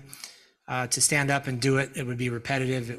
It's going to make me just shut off, to be honest, because I don't want to hear it twice. I already know what it is. I highlighted, I have it here. We all have copies of it. I wrote down the names of people that have submitted comments. And so if you hear your name, if there's something new that you want to stand up and talk about that you didn't think of in your comment, I would welcome that. And if I mispronounce your names, I apologize. Kara Marie Sandberg, Melinda Sackett, Doreen Nelson, Kevin Field, Lori Eggett, Michael Eggett, Rochelle Blatter, Brenda Gustafson, Bobby Dennett, Janessa Jessup, Alan and Anna Maria Hawkins, Billy Nixon, Keith and Fauna Knight, Dan Nagy, Carla Carlson, Scott Ray, Tusk Jessup. Those were the people that had submitted a comment for this section. If you didn't hear your name, I probably miss it, and I welcome you to stand up and give us your public comment when we get to that section. Commissioners, we heard the staff report. I'd like to open the floor to each of you with regards to questions or comments that you might have for staff on this particular item.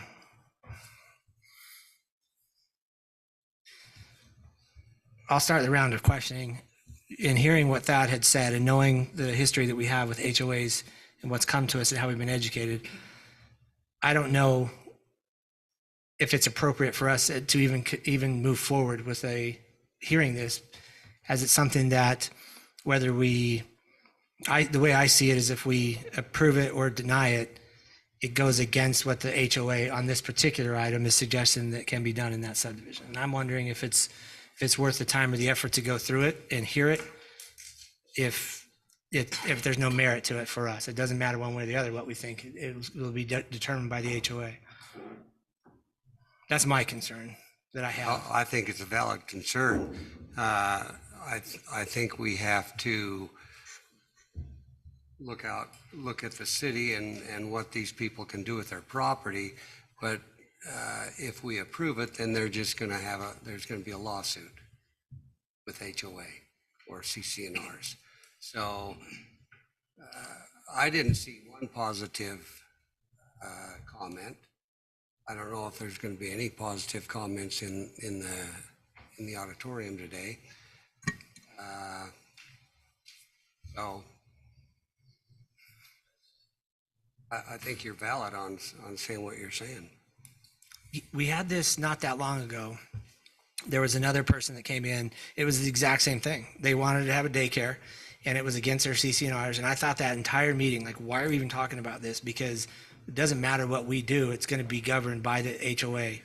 And well, it could be. They could may be. not take action. But they would supersede what we said up here regardless. Is that correct? So the HOA, in theory, could choose not to enforce their provisions and allow a daycare to happen. Like an exception. We believe that happens throughout our city. You guys don't you're not the board of the HOA, right? So they choose to take the actions that they think are prudent within their own private governance. I just wanted you to know, as you consider the application tonight, that there's a CCNR provision that's of record, and it's the most recent draft that relates to this. This is Commissioner Anderson.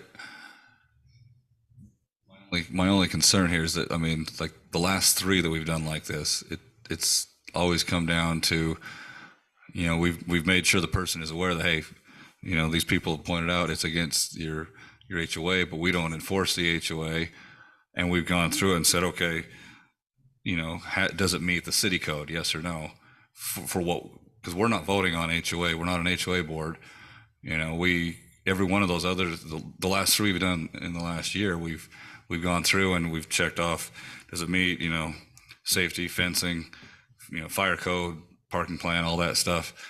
And if it does, then we've approved it because they have a legal use for it within the city. But at the same time, we've also let them know and their HOA know that, hey, if you guys have a beef for this is, you know, letting the applicant know that, hey, you're in for difficulty with your HOA, and the HOA, that's their purview. That's the board's.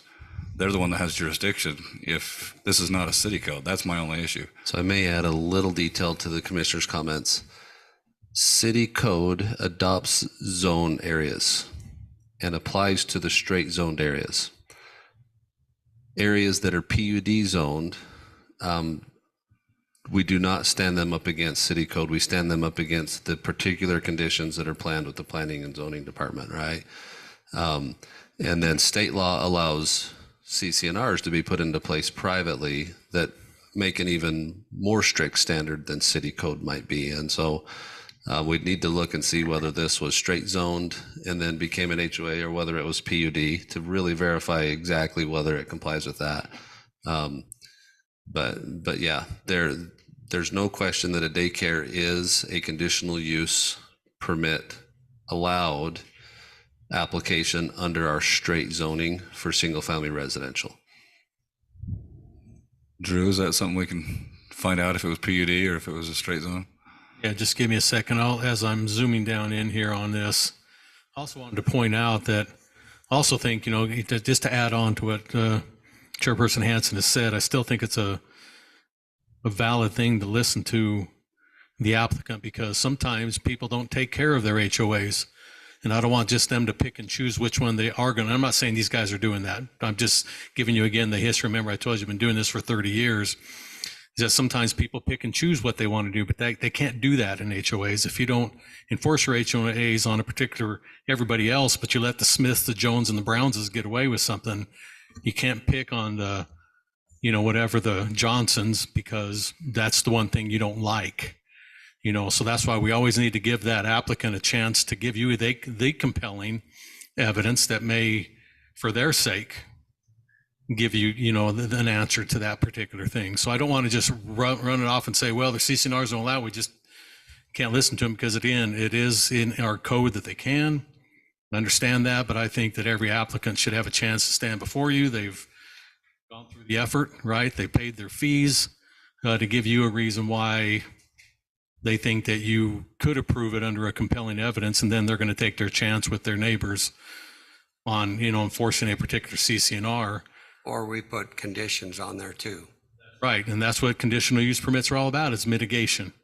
And again, while we're here, for a lot of folks, they may not understand, because some people think, well, they sent me a thing. If enough of us show up, we can just, we're all against it, then we can knock it out. Well, unfortunately, that's not how state law works. It has to be a compelling reason for a safety health issue that you could give you evidence to. I'm just saying, take the CCNR and put it on the shelf for a minute. But just because I sent out 70 mailers and 60 people showed up and said, oh, we just don't want that on a conditional use permit, doesn't mean you just say because they don't want it, you deny it.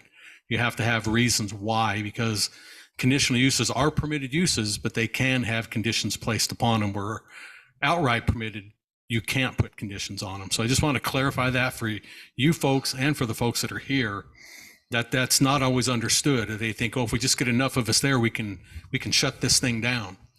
Legally, we're really not in a place as a city to do that, but you do have a CCNR that you can use in that respect. Sorry, my thing's not working, so I hope that kind of helped. I will find it here in a second.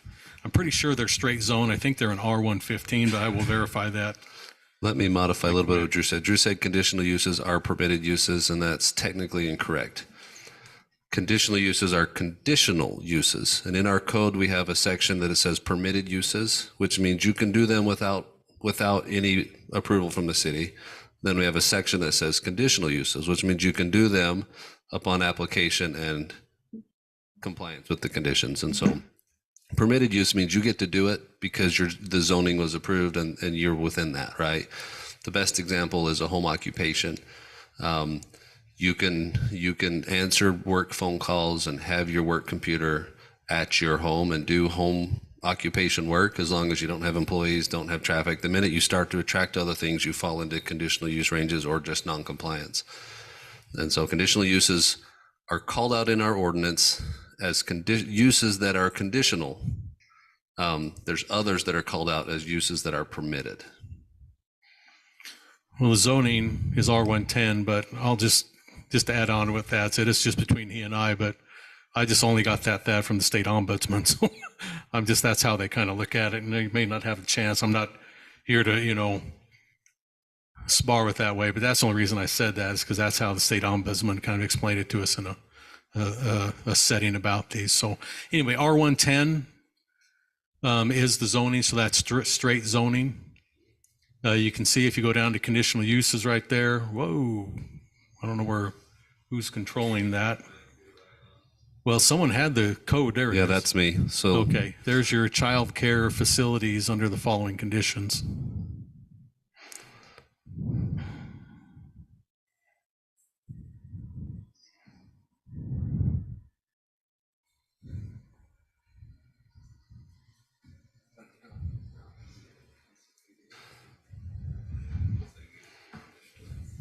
I'm always happy with this one, that they don't make me come and apply for permit from you guys to grow a garden. Okay. What about the 12 chickens? So with this body, our responsibility then is to find out if it has a legal use in the city and that it adheres to the city requirements that we have. And it meets those two right there, correct? Correct. Regardless if that's conflict of anything else, that's our job is to meet that requirement. So the way that land use planning goes is at the general plan stage, law allows public clamor. They allow just a determination of what's the majority view on how this is used, right?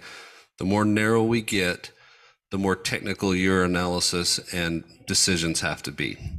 And so at general plan, you can just say, I don't want it to be general plan industrial because I don't like industrial at that location. You could say, I don't want it to be general plan industrial because nobody else likes it at that location, right?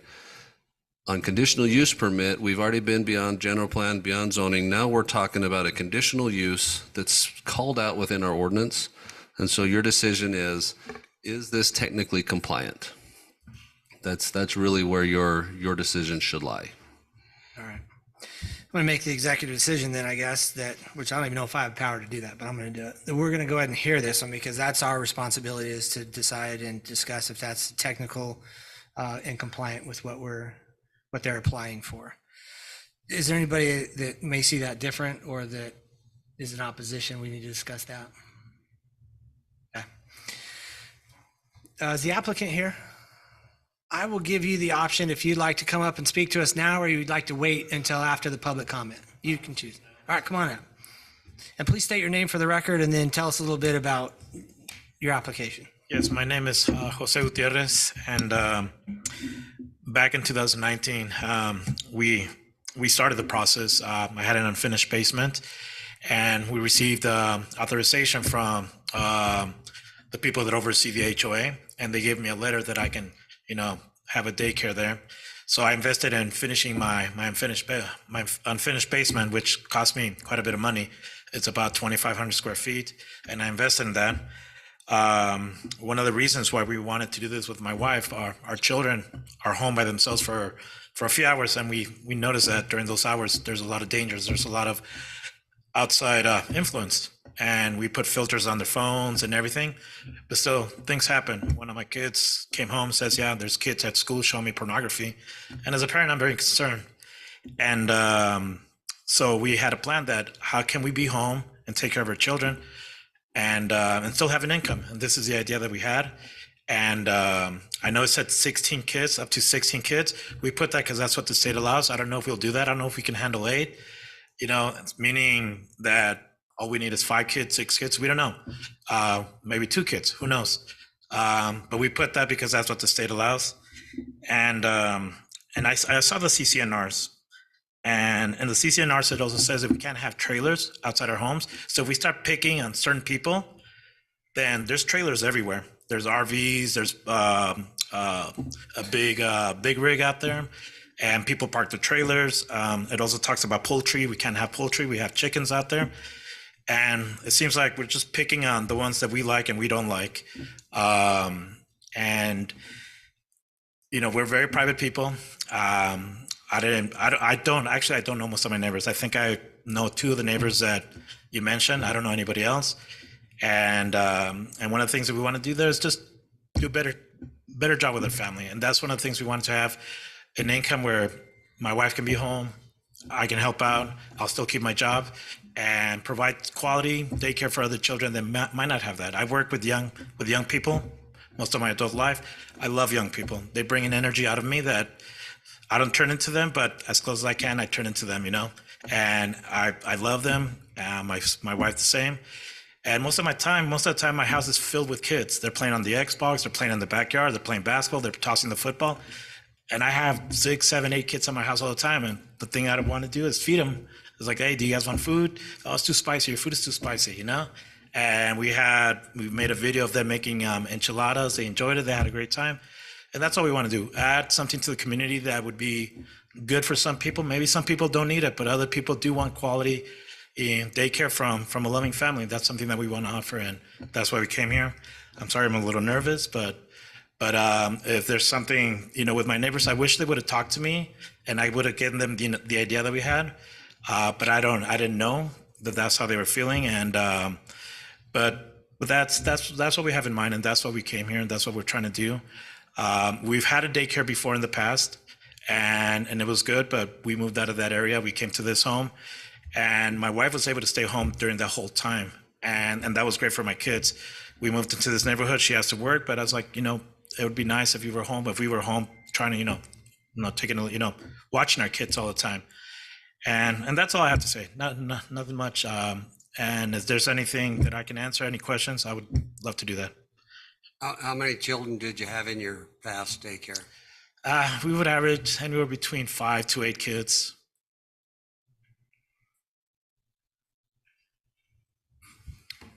So this is Commissioner Anderson. I guess I have a couple questions for you. So one, again, in keeping with the requirements here, I think for sure, especially looking at the pictures and everything, that a block wall would have to be finished in the backyard. I do have a fence already that we're going to install, and it's a wrought iron fence.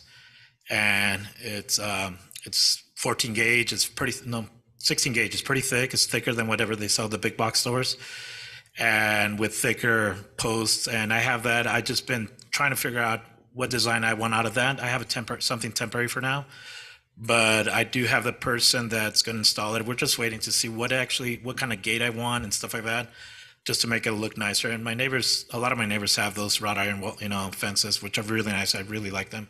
I already bought it. I have it on the side of my house, but that's something that I want to install. Another concern I had, again, with safety is the pool area, especially if kids are going out in the backyard. And with this being a kidney-shaped pool or whatever, it's a little harder to have a cover. But I don't have a pool. There's a pool on the plan here. Is that a different house that I'm looking at? It says pool, and the picture says pool. Can I see the picture? Or, am I looking at the wrong thing?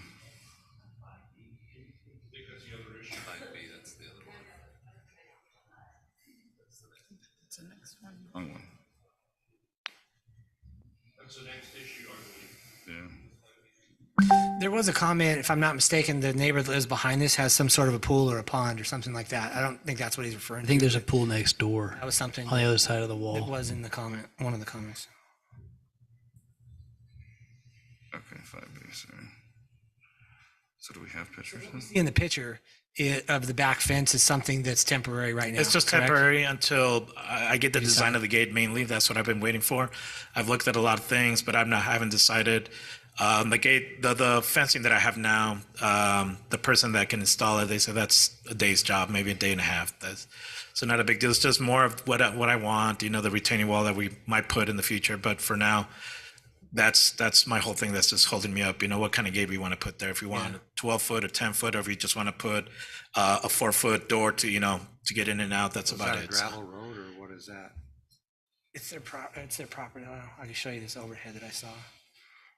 It's actually the canal, the buried canal is right behind his house. A lot of the comments that we had that were submitted to us had to do with a concern about increased traffic. You have anything you'd like to address on that? Yes, we have a schedule when drop-offs are going to happen, pickups also.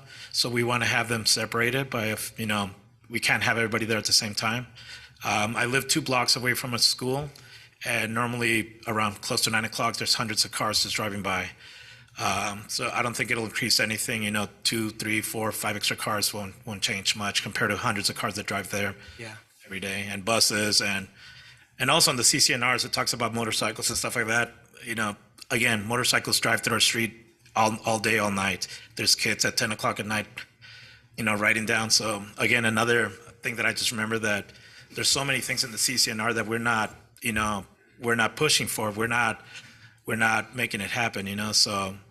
Yeah. It's just one other thing. I think that's what you were alluding to, Drew, right? That you pick and choose CCNRs, picking and choosing what they're. Yeah. So tell me a little bit about, you'd mentioned you received a letter either when you moved in or shortly after. No, we asked before we started the whole process of finishing my basement, because I was going to, I invested over $100,000 in trying to finish 2,500 square feet with a backyard also. Yeah. So I received approval from the people that are in charge overseeing the property management people. And they said that yeah, we can, we're allowed to do that if we want to do that. And after that, we started our project. Is that something in writing they gave you? Yes, I do have it in writing. I have it actually right here in front of me. Yeah, could you show that to us? Drew, do you want to take this, or? Is it okay if we just read it out loud? Can somebody just you can read it out loud. It doesn't look very long.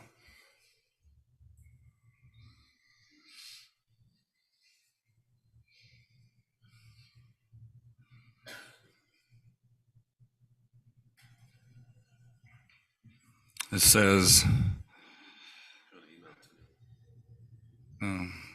I'll read it and then I'll see you. It says, White Sage Owners Association, care of Pioneer West Realty. Dear Mr. Gutierrez, on behalf of the White Sage Owners Association, we give approval to utilize part of your home for child care as a provider of such. Please remember that it is the homeowner's responsibility to secure home business licenses and any other approvals required by the county, city, or municipal authority. That's on January or March 27th, 2019. I can't tell. Somebody's signature at Pioneer West Realty. So it wasn't from the HOA, it was from the property realtor. management company, I guess. You own the home? Yes, I do own the home. That come from a realtor. No, they oversee all the properties. They Property oversee management. Oh, it's that- property management. Yeah, for that they, okay. you know, Okay. One of the things also I wanted you to clarify, if you could. Yes. We've seen other applicants like this, and they've come in with some paperwork that the state had provided from them that showed us some of the regulations that they needed to adhere to for state guidelines. I don't recall that count being as high as 16. Are you 100% sure that that's correct? Yes, I It really is. received all the pamphlets. We received them, and that's what they stated. Again, that's just a number that they allow. Are we going to have that many? I don't know, but we have to put that in case, you know, one day we do have that, and we don't want to, you know, not comply with what, you know, the state has. And then Yeah, this- just to state that real quick before we get off, is that the state regulates childcare, and they have to have a state license, but they also have to get to get your state license, you have to show you got city stuff. So we always have that thing about who's required first, right? But the state is, you can have up to 8 with 1 child caregiver, up to 16 maximum with 2. That's just what the state law is on child care and daycare. You know, you can have preschool or daycare. It's the same for either one. Okay, so with that being said, you said you had a full-time job. Yes. Right. So your wife would be the only one there taking care of the kids. No, we would have somebody helping her out. So you my would job, so you would have an employee. Yes, if we needed one, but my job is very flexible, which I try to be home right now a lot so that my kids can have somebody there, but it's really hard. It's affected me financially because I'm trying to be there, and my job is flexible. I own my own business. My wife's job is not flexible. So we're trying to do everything as we can as parents to try to be there for our children to make sure that they're safe. And, you know, I have 4 boys. Even as hard as I try, I'm at Instacare quite often. And, you know, not because they're sick, because, you know, they celebrate after a Super Bowl touchdown. They jump off the couch and all of a sudden it's like my shoulder hurts and it's like, okay, let's go to the Instacare. And that's just how our life is, you know, so. Right. No, I understand that. But what I'm saying though is you would have to bring in an employee, and I don't believe that home businesses allow for employees through. Well, this doesn't fall under a home occupation. This is a separate entity from that. Because the home occupation, we don't allow for people to have anybody that doesn't live in the home be that. But that's still something that you can consider. I understand what you're saying, but I still feel like it is a home occupation because you're in a home. I mean, if you want to have a childcare business, get a facility that is not in a home. That's my opinion. And it doesn't have to be an employee. It can be, you know, a family member. And I have a 17-year-old that. But that They would have to be meet this. licensed. They would have to meet the state licensing. So that's. I mean, I think 16 kids is way too many. But I only have 2. So this is So 3 is Commissioner- way too many. This is Commissioner Mitchell. So going off of Pete's comment, so does that require a different condition if you have an employee versus the permitted? Does that change it to a conditional? It's all conditions. It's all conditional. So there's So I'm not gonna- the variance if you do have an employee. I'm going to pull my machine back up.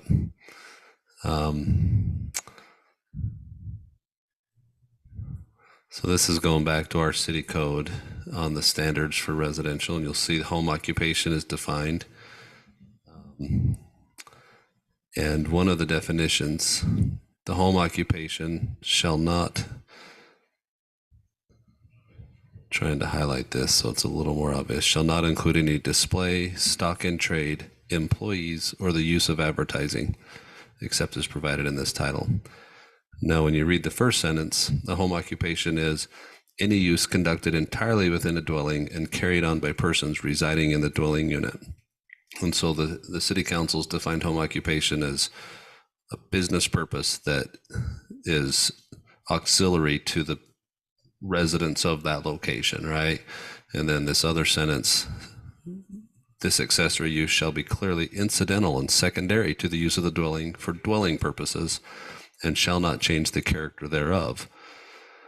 The dwelling shall be the principal residence of the occupants. And then in this next one, again, they make it clear that it shall not include, displays, stock, or employees. And so, again, that's the city standard for home occupation. And if I remember right, when we had another one of these, did the state, well, and I don't even know what the state regulations are. Are you allowed to have so many individuals per supervision? Like adult supervision, is there so many children to a certain point before you then are required to have an additional? It's the eight versus the 16. Okay. That's the only two defined numbers in the state child care is 1 per 8. And if you go 9 or, even if you go 9, you got to have 2. So after you cross 8, but you can't have any more than 16. So then it takes 2 people. So up to 8, a wife can take care of them. After 8, then there's an employee needed, or the spouse or an adult child. But they would need to be licensed by the state, correct? I remember the yellow piece of paper that lady brought in. This is over a year and a half ago. If you're going to work, you need to have a background check, and that's basically it. They have to know who's there. Anybody 12 and over in the home has to go through a background check. Anybody 18 or over has to have background check with fingerprints. So that's the difference. This is Commissioner Anderson. On the public health report inspection that they did, they had two items here of noncompliance. It said, and I just want to know what your plan is to comply with that. One, it said, it looks like you need to have anyone that's going to be handling food has to have a current food handler permit on file. That's true. So do you have that done yet? I have that already, and my son has that too. Okay, because that'll need to get submitted. Yes. The second one, and I don't know what chemicals are referring to, but it says chemicals need to be safely stored to prevent access by children or at-risk youth or adults. It had a no on the inspection. So there was dishwash soap underneath the sink, and they said I need to either put a lock or put it somewhere else where the kids can reach it. So we're putting locks and all that. And the state requires the same thing also. So they're going to do a pre-inspection on all those things, and there has to be locks where there's knives, where there's chemicals and stuff like that. So we got those locks. Okay.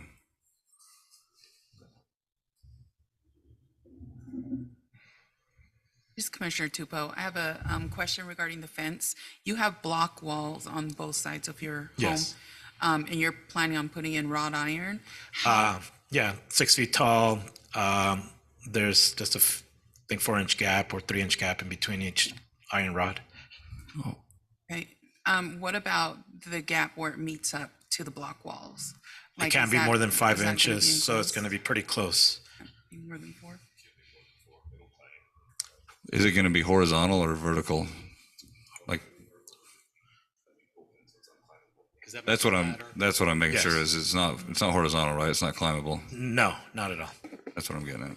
When do you think it's going to be completed? It depends on if I need it completed tomorrow. I can probably have it completed tomorrow. Well, for sure, as a condition of this, it'd have to be completed before anything. I mean, that's a for sure. What are the ages of the kids you plan on caring for? Preschool age, anywhere between 3 all the way up to 10. Other than that, they don't really need daycare, if they're older. And is the full 2,500 square feet that you remodeled dedicated to the daycare, or only a portion of it? No, we're using about 1,000 square feet on the first floor, on the basement floor, and about another 1,000 square feet on the main level. But that could be subject to change. I can use some of the rooms for other things for them. And how many bathrooms are available in that space? 3 of them that they'll have access to.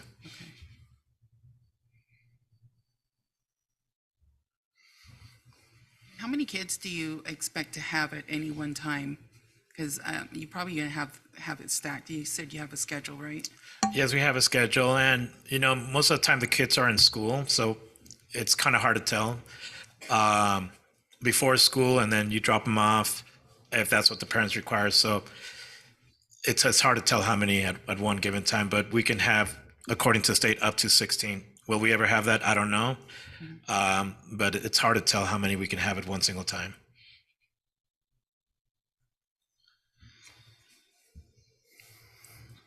Do you have a plan of how they're going to, like a traffic plan of how they will come and drop off? Yes, we already have that. We turn it into the city also, a schedule.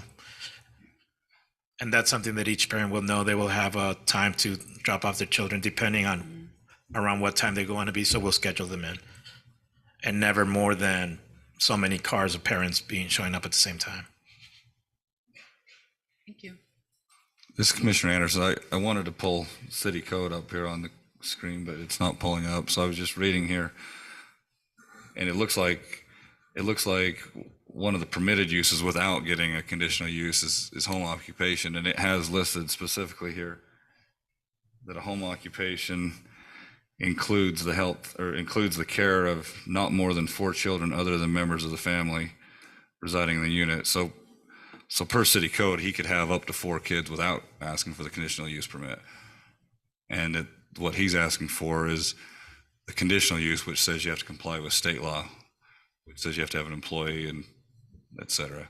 So he could have up to 4 without us even giving approval per city code. So basically, it's because he's asking for more than 4 is why he needs to get this approval. Have you been caring for 4 up to this point at all? No. No?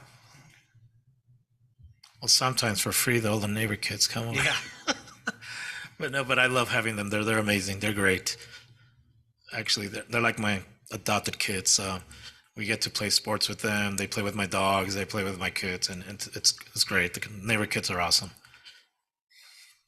You had mentioned, Jose, that you weren't aware of the public's perspective of what this project is? No, I did not. Is it till tonight or? No, just a few days ago. I found out, but I didn't know it was like this. I had no idea. Yeah. Neither did my wife. No, nobody really knew. So I would have been more than happy to talk to them and get their point of views, how they felt, but we had no idea. This comment is for the commissioners. For me, for the hard part for me on this is I don't ever, and I don't think any of us are ever trying to stop somebody from conducting business right in the city, and we want to track that. And we've approved other daycares in the city in different scenarios and different requirements. I shouldn't say different requirements, different scenarios. They all were met with opposition. So yours is no different. Yours was met with a larger than we're used to opposition. Mm-hmm.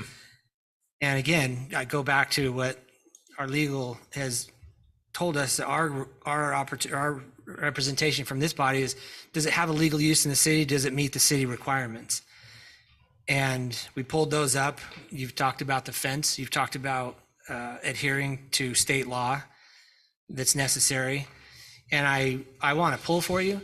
And then I sit here and I think, I don't know what happens if you leave based on one person's vote, and the HOA is like, not a chance, because what the comments that we're receiving, and some of them are very well written and very well, from what I can see, educated and legal opinion in some of them, that it's never going to be allowed. And so I'm kind of like, all right, well, listen, I don't really know where I stand. Do I like it? No. If it was up to me, I would personally limit it to 8 people, 8 kids. That would allow, and give it a 1-year conditional use permit that we can let them go for it. And if it doesn't work, we have the opportunity to say that was a bad idea. And here's why. Because the truth is, I think you're going to be able to comply with everything that you need from our point of view. Mm-hmm. When you turn around, it may completely fall apart on you. Yeah. And I don't want that to happen. I want to pull for you. I want you to do it. Do I like it? No. Do I think it's too many kids? Absolutely. Do I like the pictures that I see? No. Do I want to stop you from doing it? No. I do want you to be able to do it, but there's some roadblocks that are bigger than my voice, roadblocks bigger than our voice. And so, commissioners, that's where I stand. I don't think I can be any more clear. So I'll kind of listen to what you guys have to say, and we still have a public comment in all this too. And I know, I can imagine that a lot of the people that have submitted public comments are itching to get back up and say what they sent in, because otherwise nobody knows what was sent in other than what we've read. I don't know if I should ask some of them to stand up and give it, or we read a couple of them, or just pick a few, or just let it go. I'll leave it up to you guys, and we'll discuss that in a little bit, what we want to do. But I want to give you a fair shot, is I guess what I'm saying. I'm definitely not up here trying to say, hey, this isn't going to work, and how do we shut this guy down? I personally don't feel that way, and I don't think anybody else does. I'm concerned that it's going to open up a can of worms with the CCNRs. If they band together, and we've had enough negative votes that there's a lot of people that are not for this. So if they banded together and formed their presidency and then enforce their CCNRs, that means they're not going to only enforce you, but they're going to enforce the motorcycles, they're going to enforce the trailers, everything. Yeah, there's a lot of stuff that. So Yeah. are they going to do that? I think you need to be prepared that they may do that. Well, is that an approval? Were they president of the CCNR? So that's, I don't mean, know. My big thing is that our responsibility is to make him aware if there's a conflict, with his CCNRs, but we're not the board, we're not the HOA board, we don't do anything other than inform. We make sure that he meets, those two requirements there, which he has if he gets this fence built, and the two items that I mentioned, on his inspection list. And it's allowed in the straight zoning per that. We can limit the number of kids, and I think that's not a bad idea. Keep it to 8. But as far as the HOA thing goes, one, we've informed him. We've read the CCNRs here in public, so he's aware of it. But 2, he has a letter of approval. Yeah. And I mean, the way those boards work is they talk to him, they ask the property management company, they ask whoever is on the board at that time, and those board members vote, and then the property management sends a letter just like that. And so whether the residents like it or not, or whether it says it in the CCNRs or not, if you get a letter from your property management company saying it's approved, that's sort of, again, it doesn't change the fact that we don't rule on HOA law, but it kind of deals with the situation between him and the residents that don't want to have it. I mean, he's already gone through that step. Yeah, if they don't like it, they should talk to the property management company or whoever's on the board. I like how you've put that. In essence, you've discussed the HOA element. The applicant's on notice that they've got an issue. The applicant's clear that regardless of your vote, you're not telling their HOA what to do. And also the residents that might be here know that they've got an HOA issue that they can choose to either enforce or not enforce, depending on how that goes.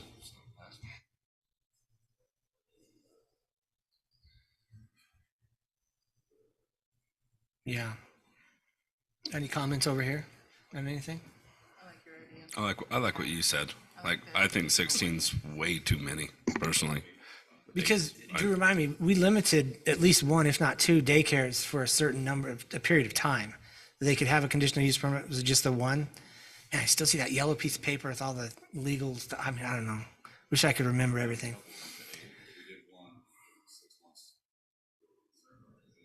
Reinstated it. So what we have done in the past is approved the conditional use permit for people to start at limited basis, where it was like for 8 people, or I'm sorry, 8 students, we'll call them, or children, and we limit it to a time frame of a year. Then you have to come back in and reapply. It gives the city a chance to see, all right, did they adhere to what they were supposed to? It gives the neighborhood a year to understand what happened or didn't happen. They can come back in and help us decide if it's still in the best use in the city. Like I said before, and I want to make sure that I'm very clear on this, that legally, I think you're going to be able to adhere to everything that's necessary from what we have a say in.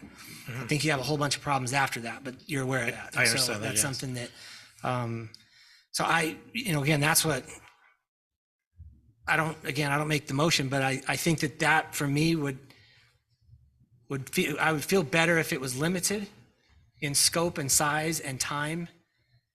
And I wish you the best. And I'm not discounting the time I spent going through the neighbors' issues with it because I agree with almost all of them. And so it's like, well, if you can fight through those, I wish you the best. But I'm stuck on that.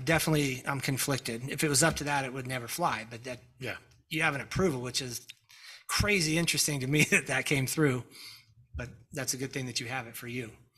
One thing I think that will really help though is that if we limit it in size and time, I mean, in a year, with 8 kids and in a year, because we can't rule on the HOA part, but in a year, either it's going to be just fine and nobody's going to even notice it, right? And by that time, nobody cares because it's just not a big deal. Or if it's a humongous disaster, and everybody piles in a year and says, holy cow, this is like destroyed our neighborhood and can give concrete evidence of why, that's easier to talk about at that point, as opposed to what is or isn't in the CCRs. So can I make, Pete, go ahead. The conditional use permit's tied to the land, correct? Correct. In the past, we've tied it to the person at the home. So if they sold this, it couldn't come in, someone else to do it. We wouldn't have a choice. We'd see it again. So if he sold his house next month after he got this approved, someone else could come in, just put the daycare in the basement because it has a conditional use permit for that home, for that, correct? Correct. It would still need, whoever that is would need to satisfy state licensing, but yes, you're correct. So what I'm saying though is, I think it should be tied. I like the daycare's tied to the applicant, myself, the individuals that are doing it, rather than the time frame. If we're going to go 8, I say leave it at 8. Don't move to 16. I believe 16 is still a lot of kids in that house. It's a big house, but it's not that big. So that's my opinion on it for that period of time. I would say 8 kids, and if we approve it, do it to them and not the actual parcel of land. I think the way we did it Can I just comment something on the 16 kids? There's also daycares here in the city of Washington that are half the size of my house, and they have 16 kids, up to 16 kids. That's not that I want to have the 16 kids, but just in the summertime, or whatever, or spring break, whatever, there might be more people trying to drop off their kids. But they're not in the neighborhoods. Huh? But they're not in the neighborhoods. They're not in a home. They're in a daycare facility. No, in a home. They're not in a home. They shouldn't have. If they're approved before us, that'd be. We haven't approved anything over 8. It's been like 15 years ago that they got approved. But like I said, they're usually in a daycare facility. That's my opinion, and that's how I feel. I think we learn as we go as well, right? Like you said, it hasn't been in our time. In my time, I haven't approved anything like that. The whole reason we're trying to limit it is because you're asking for something that 99.9% of the people in your neighborhood, that are your neighbors, that we're trying to take care of, the better or the good, is saying, don't do this. It's crazy. And we're trying to say, hey, we understand what you're trying to do, and we're not trying to shut you down because you can't adhere to the legal requirements that we have here in the city. But your fight's it's not with us, and their fight's not with us either. That's something for everybody to understand in this. There are certain things that if he does, he can, if the city changes their requirements in the future, then that shuts these things down. But that's not the intent that the city's trying to do. And so we're not. But that's why we're trying to limit it, because and I understand that. That's fine. Let it go, and it's a terrible disaster. It's bad for everybody. Yeah. Your neighborhood, you, us, everybody included. And it's such a hard thing because the fight isn't here. It's tomorrow. It's not right now. And so I keep going back to, well, what's our obligation? Our obligation is, does it meet the city requirements? I believe he can, based on what we've seen, and you have understanding of what they are. And the state requirements, which the state's not going to let you proceed unless you do that. And so that's obvious. That's where I'm at. And so I wrote down that in my opinion, again, that the CUP should be specific to him, not the land itself. Limit to how many kids can be there to 8. Has to meet the state requirement, and limit the CUP for 1 year so we can have an understanding of how this plays out in this particular situation, if it actually gets that far. And then we can revisit that if it's something that we need to change or alter or revoke. Yes, can I make this, Commissioner Mitchell? So my thought it was to, and I'm not going to say this is every comment, but a lot of the comments were directed to the HOA and traffic, unless there's something else that I'm missing. But I'm curious to hear the public, to see if there's something else out there that we're missing, that we're not aware of, other than traffic and HOA.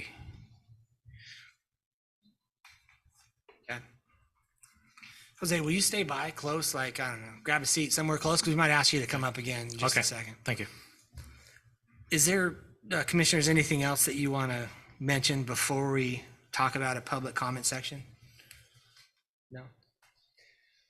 Okay, so I'm a little uneasy about this because I know for me, if I had sent in a comment and I was sitting there and I didn't feel like I got my money's worth, I would want to stand up and say something. So with regards to the number of comments that came in, I will be respectful if you will be respectful to everybody here in this room. If somebody wants to come up and say something that they feel is absolutely pertinent to something in addition to what we have talked about, and again, I think a lot of the comments that we have seen are definitely HOA related. That is true.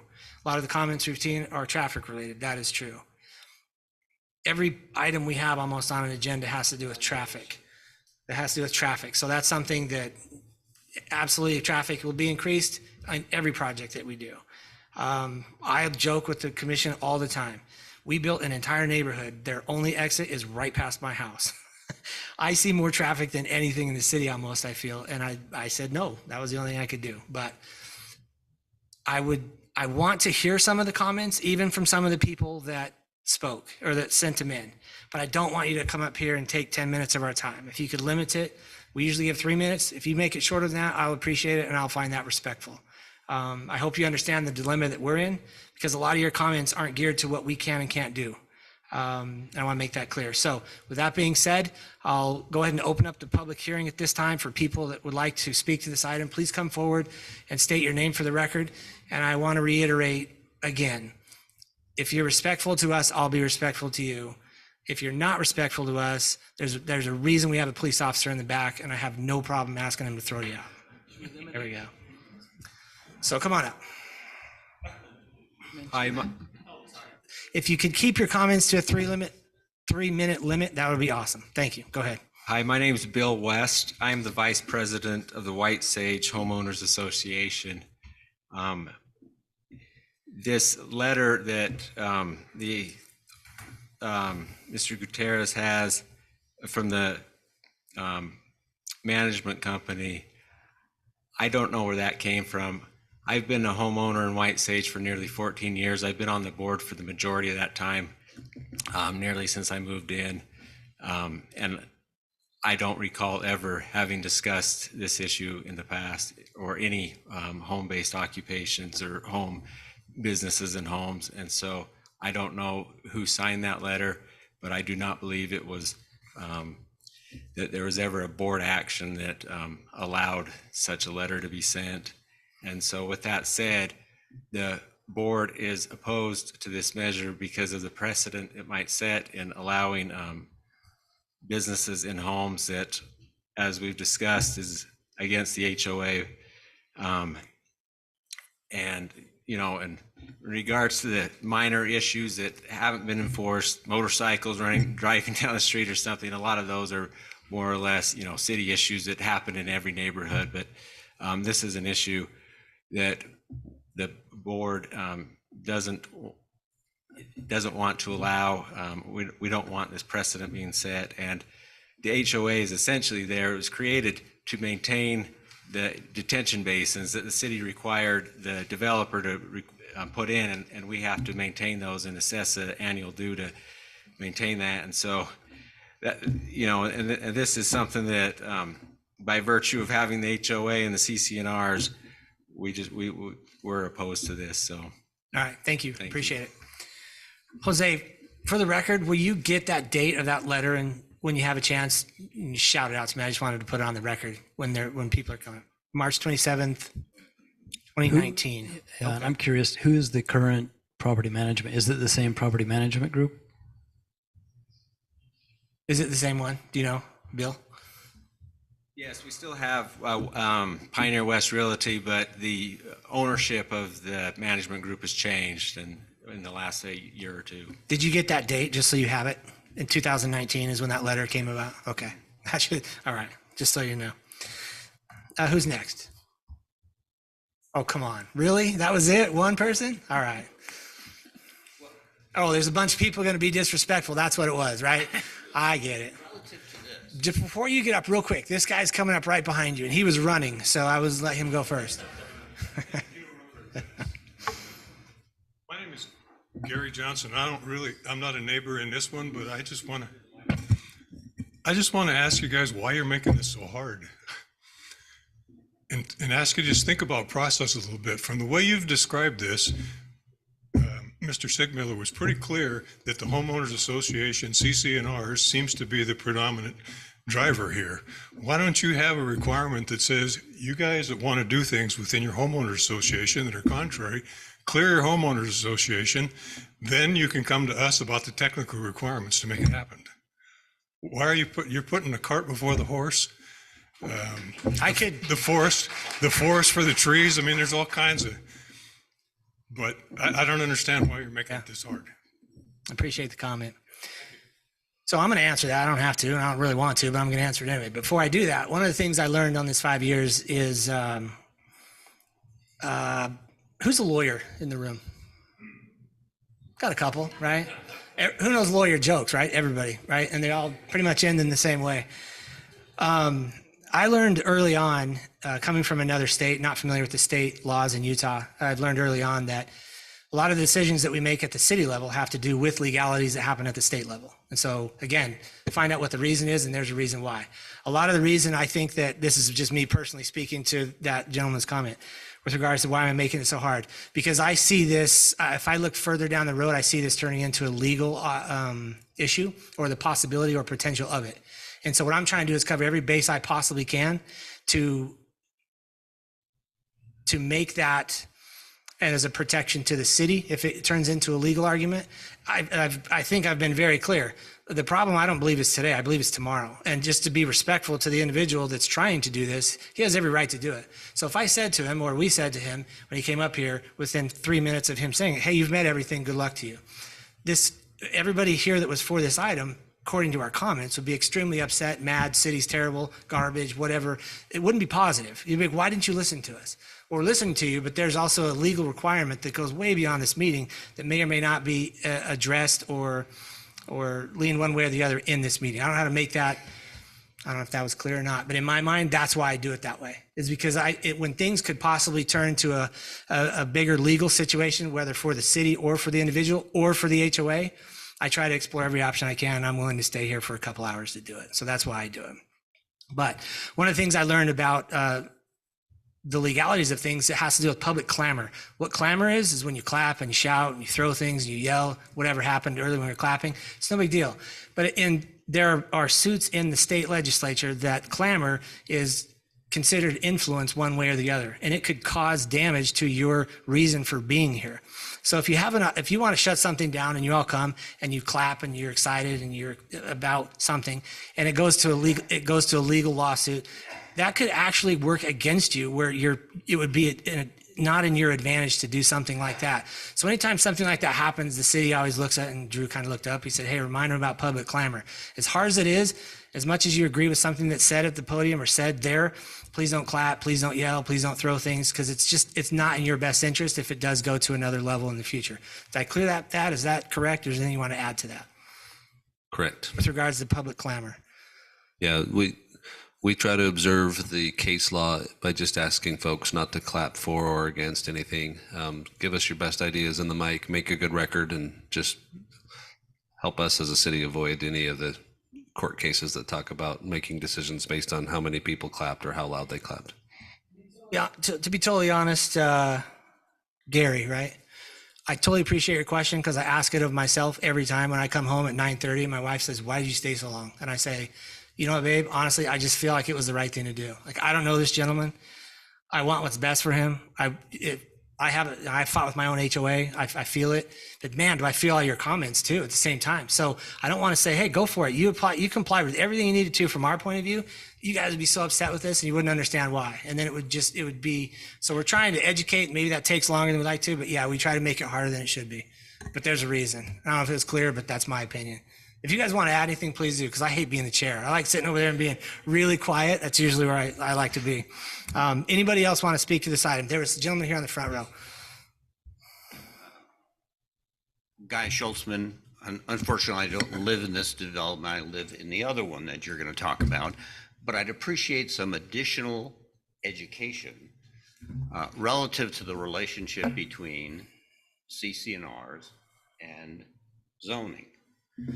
Because it was an education for me as a past president of an HOA that I needed to learn state law relative to the HOA. And quite truthfully, many of the HOAs look out of the CCRs and don't even ignore Utah law. My presumption was your action would supersede what was in our CC&Rs, but I don't get that impression from Mr. Siegmiller. And that's what I'd like some additional clarification on. Correct. All right. We'll do that in a minute. Is that okay, Thad, or would you like to do it now? Now? You just brought something up. I'm going to spend 30 seconds because I'm selfish. I had a fight with my HOA about an office I want to have for myself and run my business out of a standalone building I wanted to build. And my HOA shut me down and it turned legal and I ended up being able to do it. So everyone thinks they have their side and they know this is how it has to be. Well, it doesn't actually have to be that way. And so we're trying to cover all the bases here. And that's a good question, and that'll cover that. Anybody else? And again, please remember, state your name for the record. Melody's in the other room watching and recording, and that's why we asked you to speak into the mic. Thanks. My name is Jessica Gibb. I live across the street from the applicants. He did mention that we have an elementary school. It's 2 blocks to the east. And we only have 2 school buses that take kids to and from school. The rest of our kids bike or walk. Their home sits at an intersection on Camino Real, and it is one of the main walking paths that our kids walk to and from school. Camino Real is extremely busy during the morning, and it's before 9 o'clock because we have buses that take kids to the intermediate school as well as the middle school and high school. And it's extremely busy from about 2 o'clock, clear past 4 o'clock, and then when people come home from work. So I sat at that intersection for 4 minutes today, trying to make sure that our kids got across that street safely. There are kids that come through the dirt lot that sits 2 lots to the south of their home. And the kids walk from Desert Meadows up to our school as well. So aside from parking, as far as picking up at the daycare, my concern is the safety of our children. All right, thank you.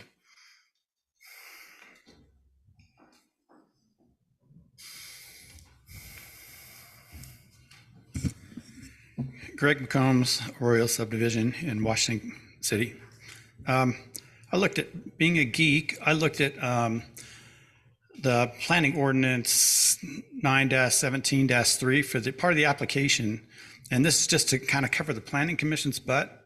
It says that the notices of planning commission meetings shall be mailed to all property owners appearing on the latest ownership plats in the county recorder's office within 300-foot radius of any property for which actions of the planning commissions are being requested. I just read part of it. There's more to it than that, excuse me.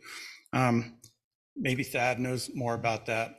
And also the planner, and for the planner and Thad both, as I recall, and I could be wrong, in the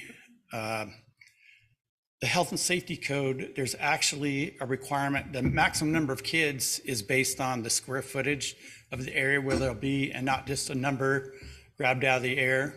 You know, so you don't have kids, sitting right next to each other where there's no room for them to run and play. And then also, I don't know if it was in our planning documents or in St. George, our adjoining city, there's a requirement when somebody goes for a CUP, they have to get, instead of I think it says where we say in the 300-foot radius, they ask for approval of 75% of the homeowners within that 300-foot radius. I know that's probably St. George. I don't know if that applies to our city or not. Yeah. Thanks. We're gonna, I'm gonna give that, or actually, Drew might want this one. This comes up a lot. Drew's like, I don't want anything at this point. This comes up a lot with regards to people being notified. How many people are notified? And that's a lot. Usually we get people like, I was never notified. Well, I know that the city here goes above and beyond the state requirements to notify the state required number of people. They even, in our city, actually increases that to make sure they also have not only the distance, but they have the number of people. Because sometimes we have a spot in our city where if you notify the people within 300 feet, it might be one person. So they'll expand it to reach the number of people as well that they need. If you want to add to that, you certainly can, but I know that's come up quite a bit. And I feel totally confident without even asking the question that everybody's been notified that needed to be with regards to this item or any other item that shows up to it for us, because it's come up so many times. Anything to add to that or no? Not to that issue, nope. Okay. Anybody else like to speak to this item? I think I'll take three more, so we'll go ahead and here's one. Yeah, Len Trujillo in Green Spring. I think I might have missed the conclusion related to conditional use permits and the employees for the zoning for that residence. Was there a conclusion made on that? I'm not sure I understand the question I exactly. think it was when he limited it to 8. In a roundabout way, it concluded it. But so can you have employees at that or not? The Planning Commission hasn't passed a motion on this yet, so I would say there has been no conclusion yet. I guess not the conclusion, but I'm trying to limit it to the scope of it to 8, and then we don't even have to address it. I guess that's not the answer. Then you wouldn't need employees. Employees are required after 8.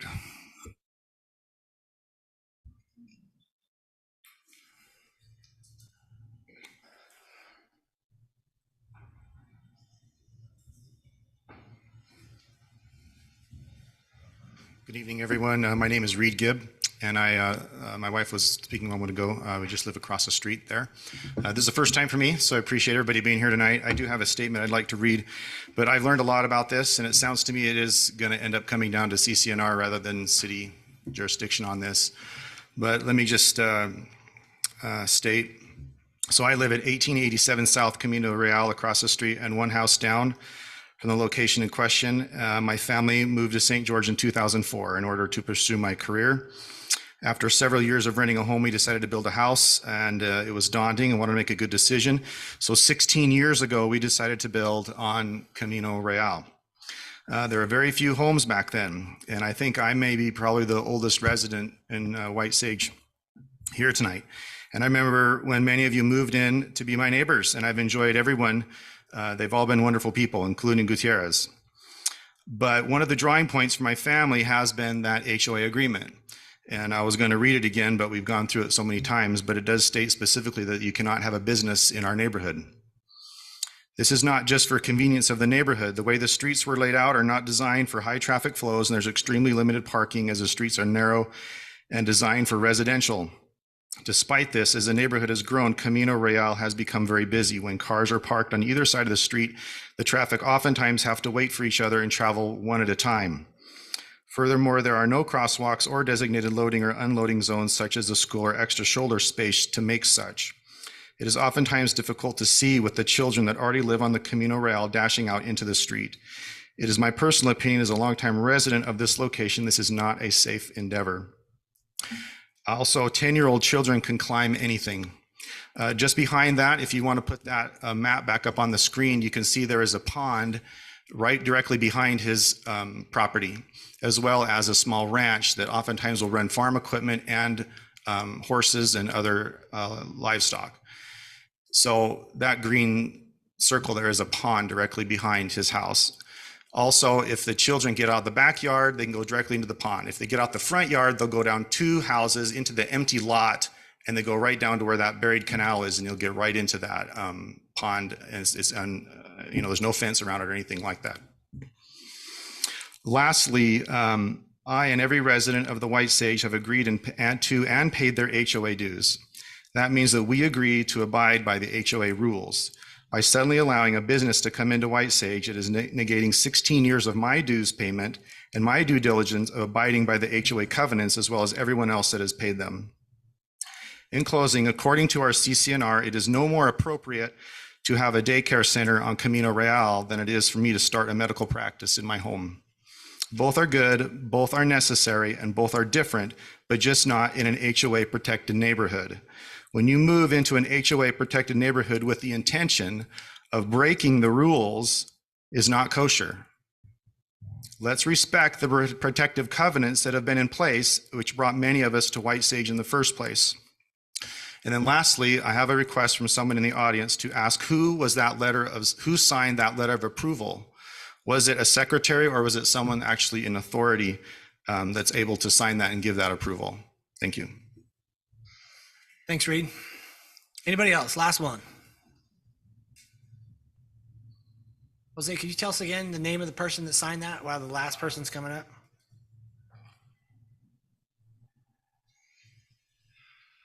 I can't really understand her handwriting, but Cindy Farnsworth. Does it have a title or anything like that? Yes, White Sage HOA manager. Okay. Yes, sir. My name is Alan Hawkins. I'm a next door neighbor to the Gutierrez. Just to give you an idea what my relationship has been with them, when they were building their house, they built it 8 feet within the property line, which was against code. When I thought it might be affecting my property values, I went to the city, or I went to a realtor, and he says, well, it wouldn't really affect your property whether they were 10 feet or 8 feet, but it did break the code. So I have a 24-foot side yard where I do park a trailer because it's within my right to have a trailer within the CCRs. That's a misunderstanding on Jose's part. We are allowed to have trailers, and I have one in my 24-foot side lot. But I wrote a letter to this group, or one of the groups here at the city, and I said, I believe that the spirit of the law is that there will be at least 20 feet between houses. I says, because I have a 24-foot side yard, if he only has an 8, we still have an excess of 20 feet between our homes. That's how I've been with my neighbor. But with regards to health for this child care, I have a friend who is the planning commissioner for the city of Orem. He told me that when he built his house in Orem, his wife had a beauty salon, and he had his house. He purchased a lot in an area that wasn't covered with CCR so that his wife could have that.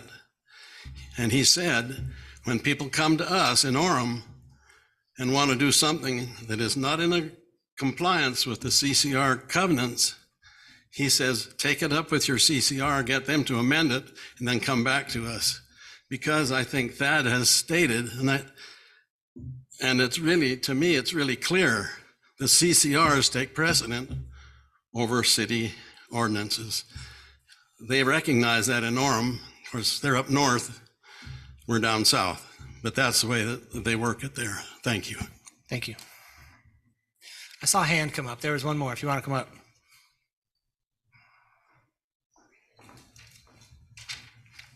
Well, just because the letter keeps getting brought up, I'm the manager. I'm the owner of Pioneer West Realty. Can you state your name for the record? Yeah, Sean Truman. He's the only guy I know in the room. He happens to stand up. Pickleball. Yeah, I know. Yep, I know you. So anyway, she was the secretary. She'd been fired for other reasons, but yeah, she didn't have any authority to do that. I'm not sure why she didn't get a vote. I checked all of our records. We don't have anything in writing of a vote. So yeah, there was no authority there. Well, then it appears to me that the homeowners have an issue with you as the property manager because she was an employee for you. Not me. That's a larger, I'm the new your owner. company. That's a larger issue. I mean, Yeah. we're not the judge and jury as to whether it was legitimate. I mean, your company approved this project. That means that they have an issue with your company. That's true. Thanks, Sean. Appreciate it. All right. I'm going to go ahead and close the public hearing at this time. I appreciate everybody again that submitted comments. Alan, when you came up here, I just want you to know, because we read comments, I even put very good with a star next to yours. Where'd you go, Alan? Where are you at? There you are. I did read it, and I think you made some good points that you didn't mention here at the podium, but you mentioned in here. I think a lot of you did, and I said that. Commissioners, I'm going to open the floor back to all of you to discuss amongst us where we want to go from here and how we want to wrap this up. I heard somebody crying. Was there a crying baby out there? Who was it? We're good? All right.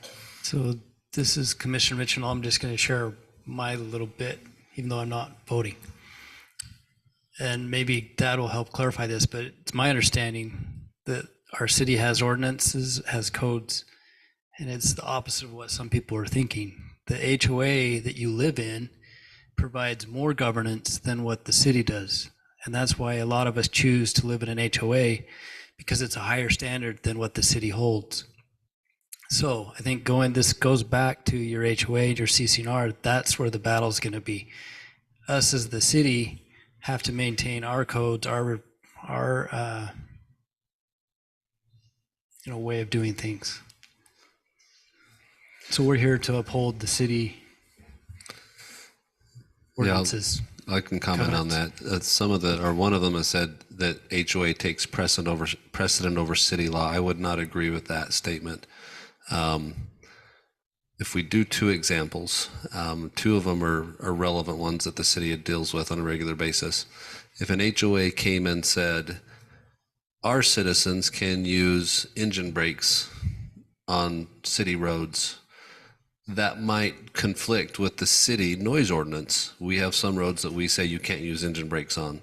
The city ordinance would have precedence over that. The HOA does not have the authority under state law to change those type of laws that the city's adopted. The HOA could choose within their area to say lot owners may not make noise that can be heard by their neighbor, which would be more restrictive than the city ordinance is on noise ordinance. Right now, we say you can't sing at 4 a.m. and you can't run your equipment at midnight, right? But otherwise, during reasonable hours of the day, we let you make noise. The HOA could choose to make a tighter noise ordinance. A good example that we've recently dealt with is the city adopted water conservation ordinances, so did the state. And some of the HOAs are saying, they're hitting each other over the head saying, this means you have to remove your grass, HOA. The city hasn't said that yet, neither has the state. The state did pass laws. Steve, if you can give me access to the screen, I'll show them a little bit here, and this will refer to Mr. Schultzman's question a little bit. The state has passed laws that require that HOAs wrestle with water conservation issues, and they'll have to comply with state law, just like anybody else would have to. But that doesn't mean that they can say city disallows car washes, but we're going to allow everybody to wash car on their front lawn, right? They don't get to pass rules that conflict with city law. City doesn't get to tamp them down.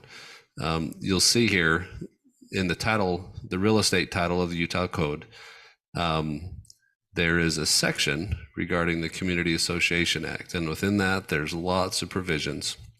If you go to administrative provisions, it talks about everything that HOAs do, including the declaration. The declaration is the CCNRs, and in that it says, the declaration may contain any other information the declarant considers appropriate, including any restriction on the use of a lot, right? And so that's where CCNRs get their authority. It's from the legislature. The legislature also passes in that section rules that tell them what they can't do. Rules about the type of rules. So association rules. A board's action is subject to this section. You'll see here, a board may adopt a rule without giving notice. The board has no obligation. Anyway, the legislature is who created HOAs. The legislature is who passed the law that gives them the authority. They and the city coexist. That's why we work with them, not in them. And so that's the issue that you get to wrestle with tonight.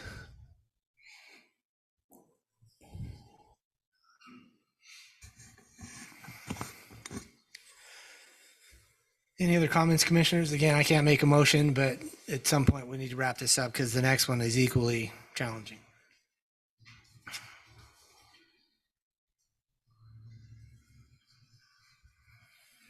This is Sheila, so I'm confused. We're to work with them, not in them, correct? Not you, city staff. We work with associations and their CCNRs. We review them at plating. We sometimes put conditions on their applications when there's detention basins and things. We don't tell them what the rules are. We don't tell them what to write.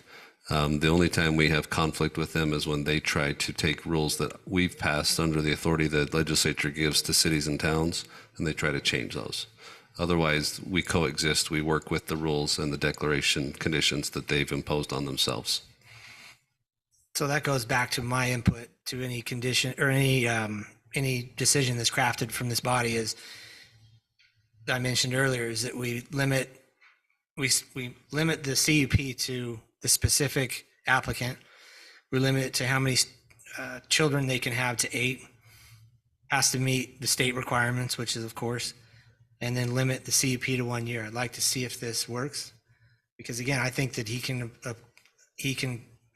comply with everything statewide and citywide that he needs to in order to move this forward. And so that's what I want to do, is try to at least limit the scope of it. And so we can try to, if he can get it to the next level and actually be able to do this, we can start this smaller than rather have a problem bigger than we want to deal with in the future, where it might open up to other problems. I ask one quick question, clarification? You're making me look bad up here. I told everybody I was going to throw you out. No, that's all right. Man, you see how nice I really am, everybody? I'm really not that bad. I'll give you 30 seconds and I'm going to count. Go ahead. I wanted to check with Thad and this gentleman who said that if, my name is Alan Hawkins, and I want to check with Thad and this gentleman who said that if 3/4 of the people in the area of interest did not want it, that's not a valid law?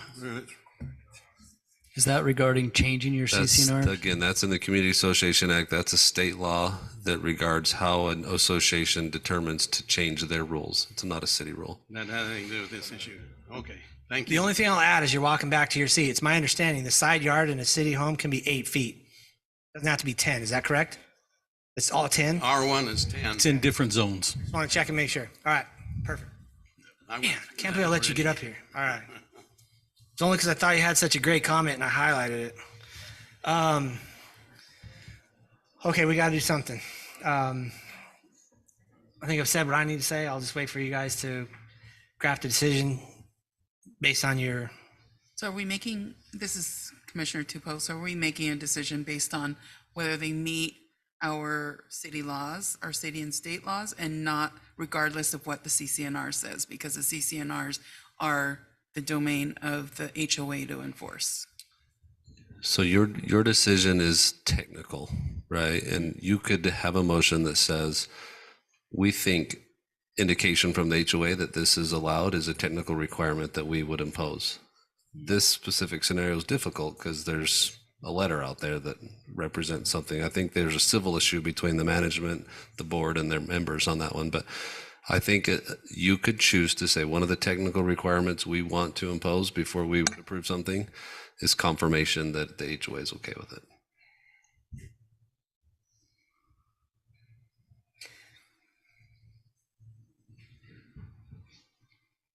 You always make it sound so good. I wish you could craft the motion. Good too. Somebody's going to have to put that together.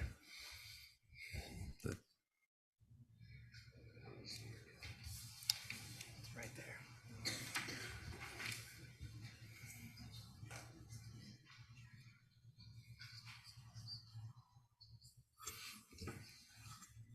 I think also one of the things I'd like to hear maybe for the commissioners, if you don't want to, you don't have to. Typically when we vote, you give me a yay or a nay. If you feel obliged that you want to say more than why you're saying yay or nay, I welcome that. It's up to you. You don't have to.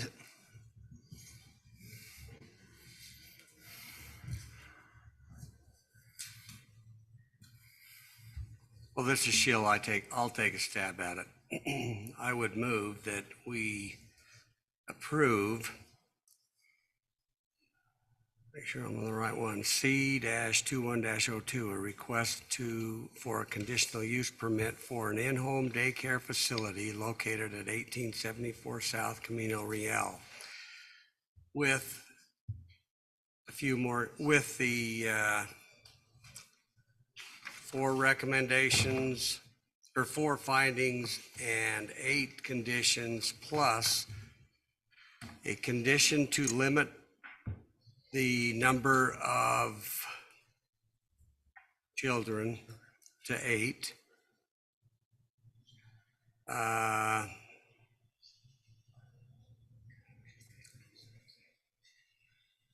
Limit the conditional use for 1 year, and the conditional use will be tied to the owner of that, the current owner of that property residing there, the applicant. And also that the applicant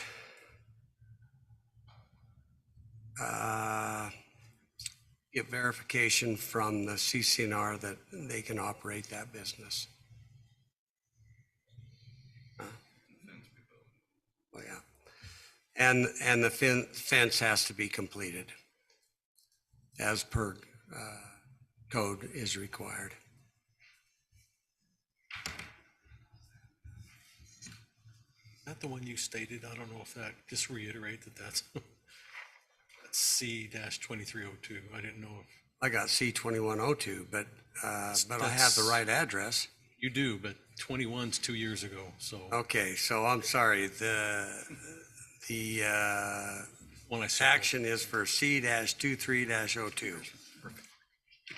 I just want. At the specific address that I mentioned. Address is right,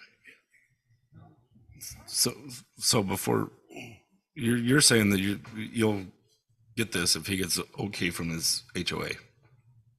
I am. Doesn't that have to come back? That would be a condition that staff would administer. So you guys can frequently put conditions on that need to have verification at the later step, but. Delivered to staff. That he Okay, gets okay, I a was new just- letter delivered to So staff. here's my question or concern with this is we're putting ourselves in the middle of a giant pickle here because Yeah, we he are. has a letter saying he has approval. The From new 19. owner, the new owner of the property. From 19 though. My thing is. I know. I'm just saying that there was no condition on the time limit. All I'm saying is that these guys have an issue amongst themselves as to whether they were supposed to issue the letter, whether it had an expiration date, all that stuff. But that's outside of us. I mean, if we're, I understand. We shouldn't be in the position of accepting or rejecting the letter. I think it just puts the city right in the middle of a giant pickle is all. Okay, yeah. That's all. I If you don't know. I don't want to be the one to try and verify that letter. That's a legal battle for them and the property manager. If you're not, I mean, that changes the way I'm looking at my vote. I mean, because if we shouldn't be accepting something from the homeowners association because you're saying that, well, it was already done. And I look at it like, well, it was done in 19 and they haven't moved until 23 on this. It's just like any other conditional use permit. If it doesn't, if you don't exercise it, you lose it after so long. What if let's say someone got if that's the case, we need to. What if someone got an forget approval to about build a garage, or whatever, or a gate or anything, that HOA is approved and they didn't get it done. Now, granted, 4 years is an awfully long time, but let's say that you had approval to put in a gate on the side of your house or build a garage or do whatever, and then you go to do it and you start getting fined and this and that, and the current, president says, we don't approve that now, we don't like it, we never did it, whatever. I just think there's a legal battle there, and it's not the city's legal battle, that's all. That's the only, I don't. How do we get him to validate that letter? I don't know how you do that. Well, it's not our issue. That's my point. I'm not saying whether it's right or wrong. I'm saying it's not our issue. So relook at That's this. not how we're supposed to look at If nobody's this. in the room, and we're trying to decide this, if they met the city requirement and they met the state requirement, and they're going to adhere to the conditions that we're putting on this, would we pass it or would we not pass it? That's how I'm looking at it. Yeah, I say if they met the conditions of the city code, and we've limited the number of people, we've limited the time, and he's full aware that if the residents and the HOA, the current HOA, if they are having issue with his, approval or not, that's between them and HOA.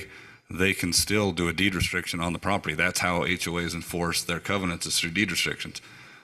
And then that would be a legal battle of the applicant. If he says, hey, I've got an approval and now they're putting a lien on my house, that's between him and them to decide. But that's our job, is to say, does it meet city code? Does he pass those requirements? Is he aware of the HOA? And that's what our job is. I would agree. Just separate city from HOA. Just separate it completely. Absolutely. I think this starts tomorrow. I don't think it's tonight. So can you restate your motion? So we want to get it right, because what you said, I don't believe is what we should be voting on. Because if we talk about the letter at all, it shouldn't be in there, in my opinion. I think that was shared. And so, I'll do it. Melody, go ahead. You all right? Yeah, because I can't make it. I was Okay, just this is Shield. I'll move that we approve, and I don't know what the hell the number is. -23-02. I got it here. C-23-02. Sorry. For conditional use permit for in-home daycare facility located at 1874 South Camino Real. With the 4 findings and the 8 conditions with additional conditions. One condition is that the fence will be completed before the business is in operation. I grabbed the wrong one. I think you already have it. 8 kids. It was the back of. We're going to limit the number of children in the daycare to 8. And we're going to limit the conditional use permit to 1 year. And that conditional use permit will be tied to the owner or the residents of that property, the current residents of that applicant. Yeah. Applicant, yeah, the current resident of the property, which is the applicant. Amen. Is Commissioner Tupou? I second that. Last thing before we take a vote, Jose, did you understand all that? Do you need us to, the motion that we're voting on in your behalf? Is there anything we need to clarify? Okay. I've got a motion by Commissioner Shield. I've got a second by Commissioner Tupou. Individual voting, Anderson. Aye. Shield. Aye. Bullock. Nay. Tupou. Aye. Hanson. I am going to vote aye as well. And I'm going to take the opportunity to vote aye because I believe that they met what we needed to do, what this body covers. They met and can meet that requirement. So that motion passes. There's a lot to work on though, obviously. I don't know how to wrap this up. Is that it? Do I just say, all right, we're good, let's go to the next one? Is that easy? Yep, motion passed, move on. All right, motion passes. For anybody that's getting ready to leave, Planning Commission applications will be available tomorrow if you want to join. Holy Toledo. My pink slips in the mail. Yeah. Shield's fired. No, he's not. I apologize to those of you that think this is a crazy process we need to go through, but I feel like we're doing what's best for everybody involved from where I'm sitting. We're going to move on to the next item. I'm equally excited for this one this evening. This is item number 5C. This is a public hearing consideration to approve a conditional use permit as well for a proposed residential assisted living facility, C-23-03, located at 1515 North, 775 West. The applicant is Don Sommers, and I will turn the time over to staff if they're still here for their report. I am here. I learned lots of good stuff. The assisted living facility will provide 24-hour assistance, including meals, laundry, services, transportation, sleeping quarters, and everyday activities such as games, puzzles, reading, television, and etc. The applicant is requesting to house up to 5 individuals under the Type 1 limited capacity regulations. Type 1 facilities house residents that have stable health. Residents in Type 1 facilities can walk on their own without significant help from staffing so that they are able to take life-saving action in an emergency without assistance. The applicant has identified they will have up to 3 employees and 1 CNA and or nurse working each shift designated in 8 to 12-hour increments. The co-applicant is a registered nurse and will be living on site in the facility with her husband, who is the other applicant. The home will be required to be inspected by the building department and fire department and given approval from both departments for the proposed use. As shown in the exhibits, the garage is a 3-car garage, and the driveway is capable of parking 3 additional stalls with additional parking in the gravel. Staff is concerned that parking could overflow onto city streets and feels this can be mitigated through a visitation plan to minimize any parking problems. Staff has added condition number 6 addressing the visitation plan and feels if this condition can be met, staff recommends the Planning Commission approve C-23-03, allowing for an in-home residential assisted living facility located at 1515 North 775 West. And that's based on the findings and subject to the following conditions seen in your report. And I'm happy to answer any questions you may have at this time. Thanks, Eldon. Commissioners, any questions initially that you have?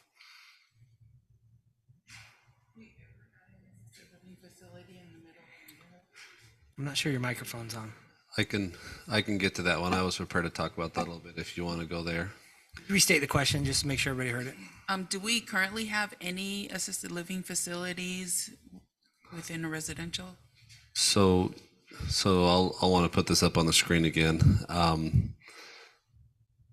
Washington City Code in the residential zoning, permitted uses, this is not expressly a permitted use. In conditional uses, residential facility, I'm waiting for this to mirror here. I guess the mirroring is waiting for me. You'll see within,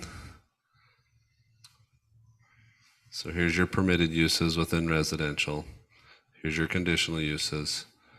Here is a residential facility. So it's listed as a conditional use. Now in this case, if you go to the CC&Rs, there's another issue. So this is Silverstone 3 again. It's got the county recorder's unofficial language, but you'll see the recording date and the document number. And it has a very similar first paragraph about use restrictions. Almost identical, all lots shall be used only for detached single-family residential purposes. No professional, business, or commercial use shall be made of the same or any portion thereof, provided, however, that the lot restrictions contained in the section shall not be construed in such a manner as to prohibit an owner or resident from A, maintaining a personal professional library therein, B, keeping personal business or professional records or accounts therein, or C, handling personal business or professional telephone calls or correspondence therefrom. This one adds D. Or D, establishing a valid home occupation approved by the City of Washington, provided that there shall be no retail sales. And so this one even references the City of Washington. So we just need to make sure we understand what they're talking about. Home occupation in city code is not a conditional use, it's a permitted use, first of all, right? So residential treatment is a conditional use. And then if you go to the definition of home occupation, you'll see here that it limits employees, right? And so the way the CC&R reads makes it sound like if the city approves it as a home occupation, but per our code, this use does not qualify as a home occupation. It could qualify as a conditional use that you might be able to qualify. Now, frequently we'll say things like, we will approve this on the condition that it meets state requirements. So if we have somebody wanting to build a water park and we say, you know what, approve on condition that you meet all of the state's water quality requirements. CCNRs carry the same authority of the state legislature. You could do the same thing as the CCNRs. I'm trying to draw the distinction, though. We don't tell them what their rules are. We don't tell them how to write them. That's all managed through their board, through their public process within their community.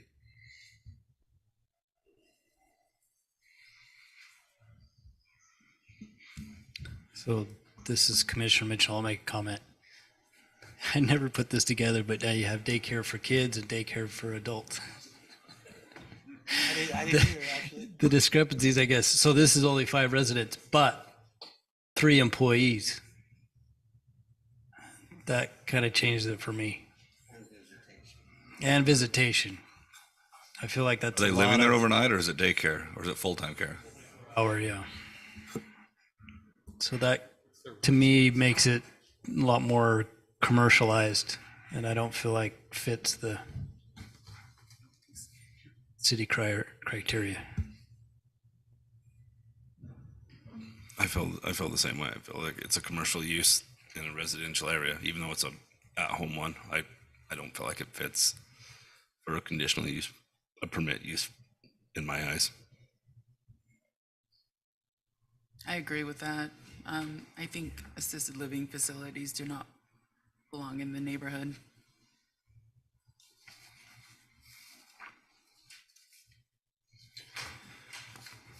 Any comments for you commissioners on this side? I agree also. I think the lots are too small for that type of a use. So they can't contain the traffic and the visitors, and so I agree with you. So this is Commissioner Anderson, is the homeowner still living in the home? Or are they like fully on turning this into a use? I mean, I think you had said that the wife or whatever is a registered nurse, I believe. Right. From the understanding of staff, is they're going to live in the home. They'll take the master suite as theirs. It's a 4-bedroom home. They have 3 other rooms. State law allows for such things, but they allow for up to 2 people per room, but they both have to sign an agreement that they're going willingly into that, knowing they're going to have a shared room. Not uncommon if you watch even TV shows and they show, like, what is the Drew. Notebook? A good Drew, example. can I just interrupt you? Please do. The applicant wants to say some words and have indicated they want to withdraw it. So if you just want to pause, let the applicant say what they say. We may not need any more explanations, Chairman. I need a minute to process this, because a lot of work has gone into all of our schedules to get here. I just want to think for a second if there's anything that I want to make sure we take care of before, where if it drops it or delays this, if there's anything that I have that I wanted to bring out tonight. I think we should actually talk about it a little bit, because we've never had this come up before, and if it comes up before, there's some decent points here to I will have the applicant come up in just a second. There is one thing I wanted to reference if somebody out here is going to know how to get a hold of this. There's a lady named Carrie Davidge. Is she here by chance?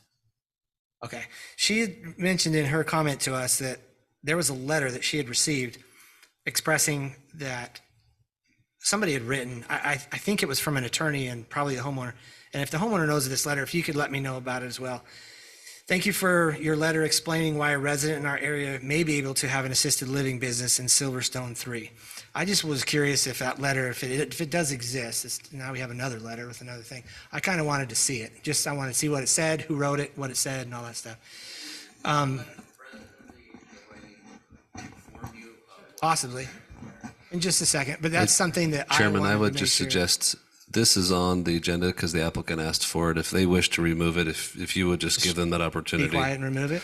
Yeah, I think it would be inappropriate to discuss all of what you received if the request is removed. Okay, we'll go ahead and ask the homeowner to come up. And please state your name for the record. Thank you. Cordelia Summers. I want to thank all of you for the time. I'm an RN, and I always have this passion to take care of people, and I thought this would be a great opportunity. I thought a couple months ago, maybe the most, I told my husband that maybe this would be a great opportunity for us to start a dream that I have. I'm not giving up the dream. I'm gonna just postpone because we didn't know that was gonna cause this commotion in the neighborhood. That was not our intention since from the beginning. We just hoped that people had been like others in our neighborhood that came and talked to us about it, and we explained what our purpose in our plan was.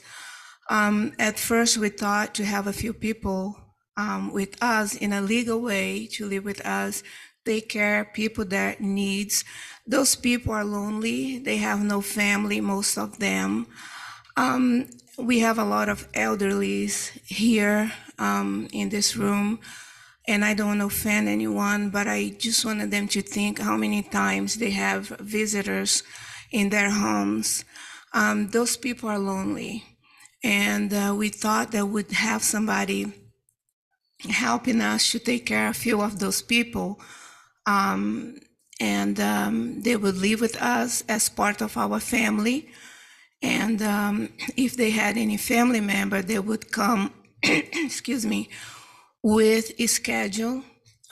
We would have time for them to come if they had any family member. I just think about a story that a person was in the ocean and get some stars that were starfishes that were in the sand and just on the beach and just threw it away in the water. And somebody was passing by and said, well, there are so many, and you were just getting one or other and put it back in the water. What difference is gonna make? You cannot do to all of them. And the man said, well, at least for that one that I put in the water, I made a difference. And so that was our purpose, to make a difference in a few lives that would be living with us. Because if that is something that I know, is how to take care of people, to love them and to help them to feel safe, loved, and well taken care of. Because before I became a nurse, I was a caregiver. I lived in people's house, I took care of them. But I would have appreciated if neighbors had come to us and talk, and we would explain, and will save us some commotion, would save us from passing through neighbors and they say hi and they don't answer. It's not the purpose. The purpose was to help people, not to spread people, not to bring anything to the neighborhood. I am so grateful for those that supported us, came and talked to us, and was able to hear our version of our project. That was not to bring any harm to the neighborhood, because it's our home. It's our home. We don't want anything bad to go. We don't want to be trafficking and anything like that. So thank you. I'd just like to add what my wife has said.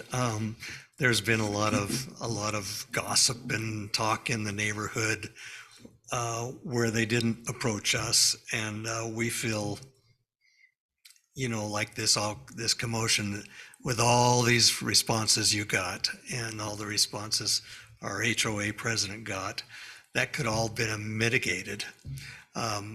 Originally, as the HOAs were read to us and as we understood, and I'm on the HOA board, as we understood, we were allowed to do this. And we got legal opinion from the HOA's attorney that they've been working with.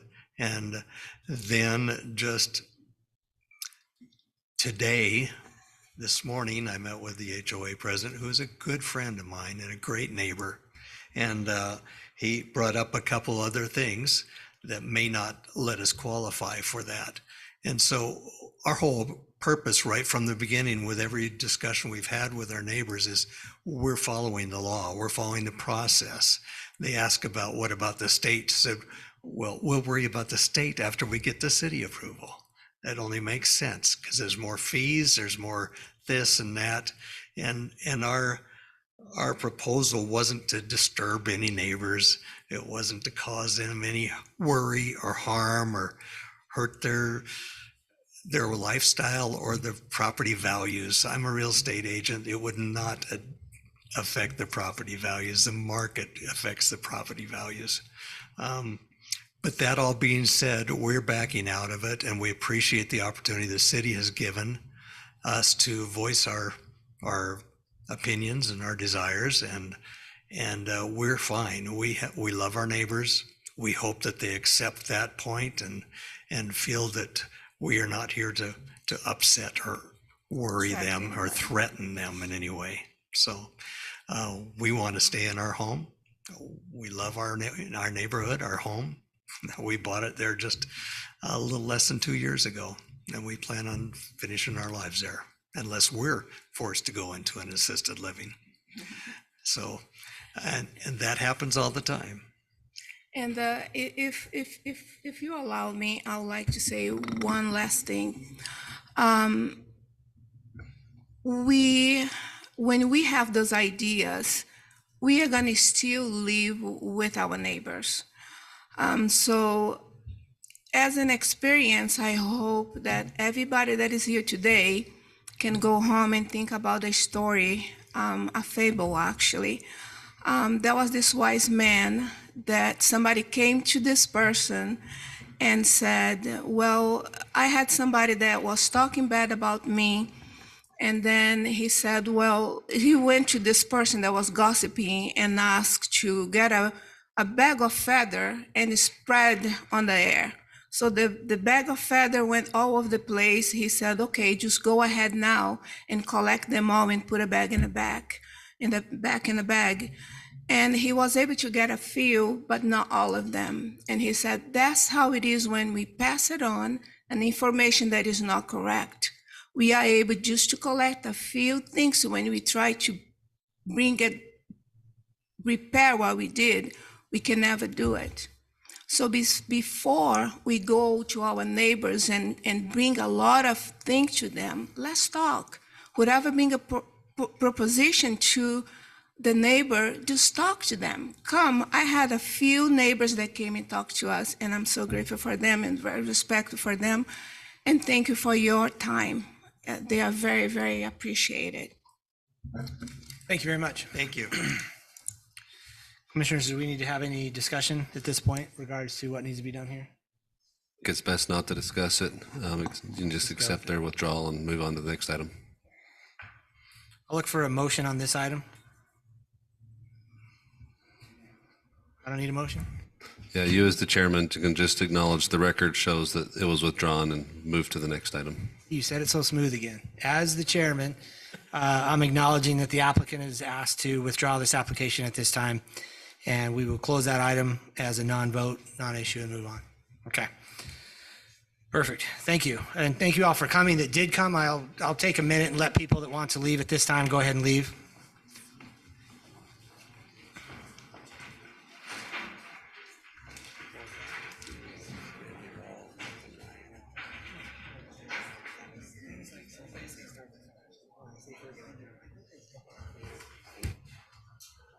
This is bogus.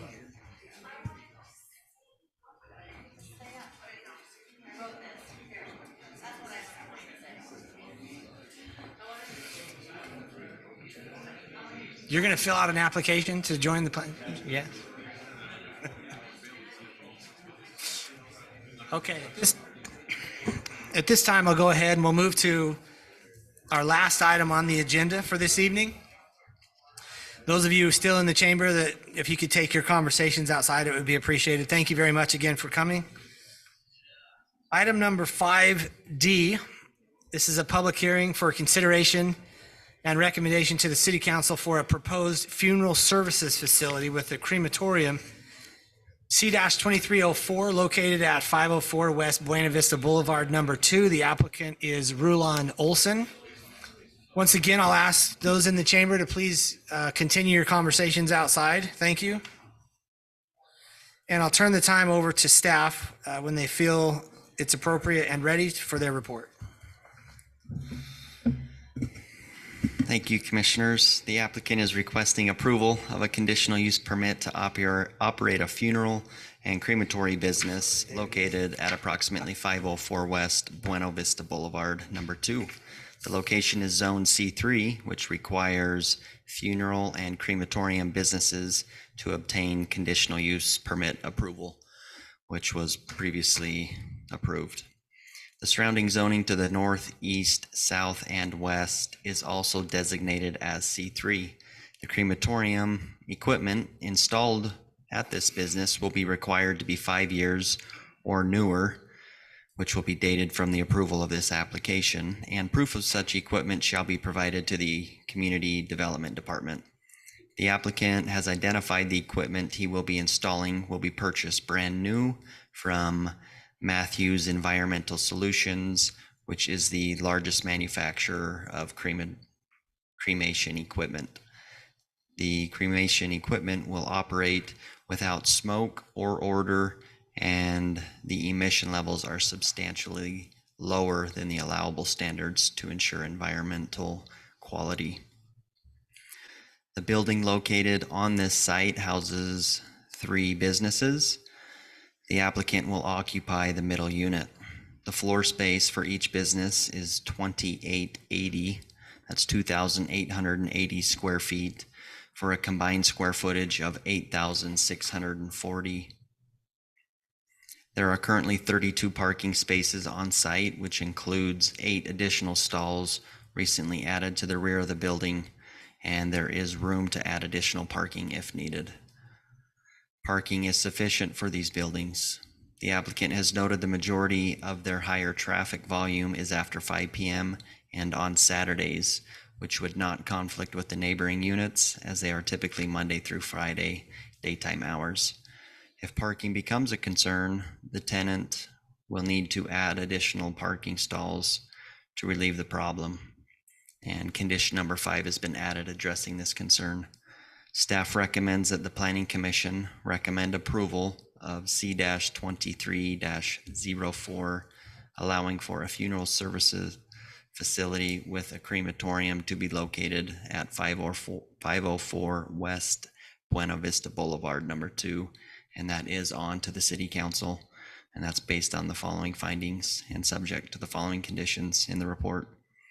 And I'm happy to answer any questions you may have at this time. So it's not located in his garage, right? Correct. It is a No HOA designated restrictions on this one? There's swig around the corner. Yeah, is it all of it? Just everything. I have this question, and it's completely just, I don't even know how you mentioned something in there about how they're going to control the non-smoke and non-odor, whatever. But it's a crematorium. How do they do that? I'm kind of curious how that works. We had a lesson on that when he came before. Jason missed all that. Where was I? Did I miss it? I think you were gone. Dang, But Florida. we had a real lesson. Okay. So we Well, really tell me later. understand crematorium. All right, tell me. But it's possible, is what you're saying? It's possible. I just see like this chimney. It's heated to 6,000 degrees, is that correct? Oh, 3,000. 3,000. Well, I doubled it. But you can, anyway, You can make it. heats it to 3,000 degree using natural gas. And it may smoke every once in a while, he said, but not very often. Okay. The best tidbit we learned is there is a window so you can watch if you would like. So I'm not the only one that thought this, because I'm like, how do they do this? I'm kind of curious. Like extremely high efficiency for, I mean, it's the same kind of system you have in your home. It kind of reburns itself is what they do on those, and So that's, And we take care of it. talked to him about that it had to be an equipment that was not more than 5 years old. Yes. These things are another area where there's state regulation. In theory, an HOA could say we disallow it, right? Thankfully, that's not the issue. But we can say you must comply with all state regulation. The commission added another one, which was we also want you to use, I think it was offered by the applicant, we want you to use modern equipment, so you're not bringing any of the old ones in. But yeah, ultimately, the emissions, the way they function, the way they're fired is regulated by the state. We don't have anybody that's trained on staff or has the knowledge to do that for the reason that the state does it all for us. So this is Commissioner Mitchell. I had a question. So is there going to be any modifications to the building? Is that something that's addressed at this time or later, like signage and the different things that might come that will make it? He'll have tenant improvements to it because of what was in there before, but take care of that at the building department Okay. time. Yeah, he'll just have to follow all the building codes, and with that, now the building department knows, what they're going to be looking for on the system, and he'll turn that stuff into them, shows what the venting and everything will be required for it. We take that by whatever the manufacturer specs are. So there's no visual things that we have to worry about. It'll be internal, nothing external. I don't think you're changing anything on the outside of the building. I wouldn't anyway. It's fairly still, it still looks new even though it isn't, but it'll all be internal tenant improvement situation. So we'll take care of that at the permit time. Kind of feeling bad that we didn't put Mr. Olson's item up. I'm going to open it this time for the public hearing. Is there anybody here that would like to speak to this item? Yeah. Come on, Greg, go ahead. Give us your 2 cents. Keep it to 3 minutes. I don't have anything to give this time. Greg McCombs, Oreo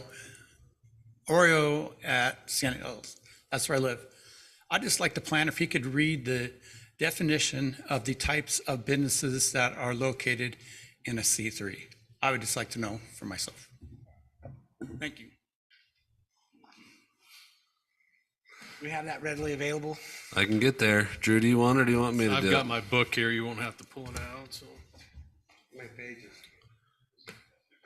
They're looking that up. actually, If I can have the screen, I'll just pull it up for you here. C3 is pretty short. While they're looking that up, anybody else want to make a comment on this item? All right, I'll go ahead and close the public hearing at this time. So here's the city ordinance on commercial zones. C3, I think he's referencing to Article C here. Article C, general commercial C3 zone. See the permitted uses. And the way we write this is we say you get to have permitted uses. The following principal uses may be allowed in new or existing structures which have received.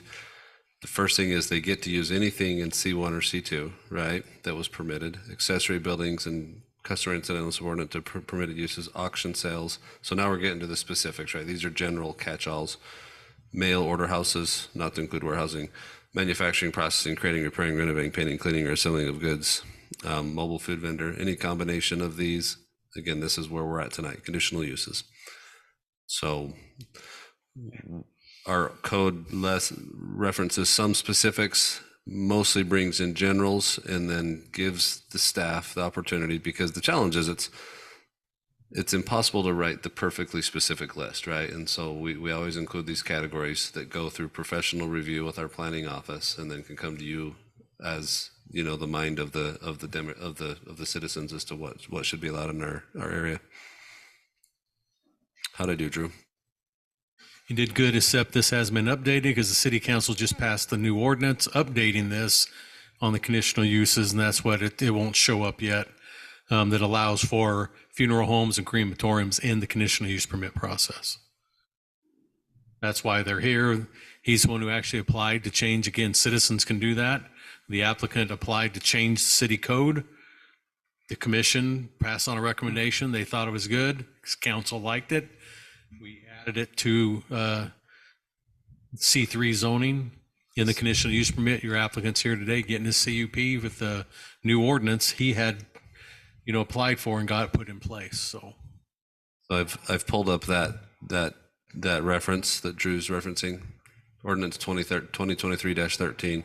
You'll see that it amends conditional uses. It's in its entirety, and it goes through that. So where the codifier holds that is right here in what's called ordinances pending review. So their staff are pending it. They're going to review it for typos and text things, and then they'll post it within our online code. But yeah, this is it right here. Expansion of conditional uses, I think, is where Drew is referencing. Yeah. Anyway, so yeah. Okay, it's there. 1,000 points for sticking around. Sorry to make you be here all this time. What We're ready for a motion, unless there's any reason for a discussion. This is Commissioner Anderson. I'll make a motion to approve C-23-04, a request for a conditional use permit for a funeral service facility with a crematorium located at 504 West Buena Vista Boulevard, and recommend approval to City Council. I second. We got a motion by Anderson, second by Shield. Individual voting, Anderson. Aye. Shield. Bullock. Aye. Tupou. Aye. Hanson, I'm an aye as well. Motion passes unanimously. We'll send that over to City Council with our recommendation for approval. Anything else that needs to be brought before this body tonight from the commissioners? Make a motion to adjourn. I'll look for a motion to adjourn. Motion to adjourn. All in favor? Aye.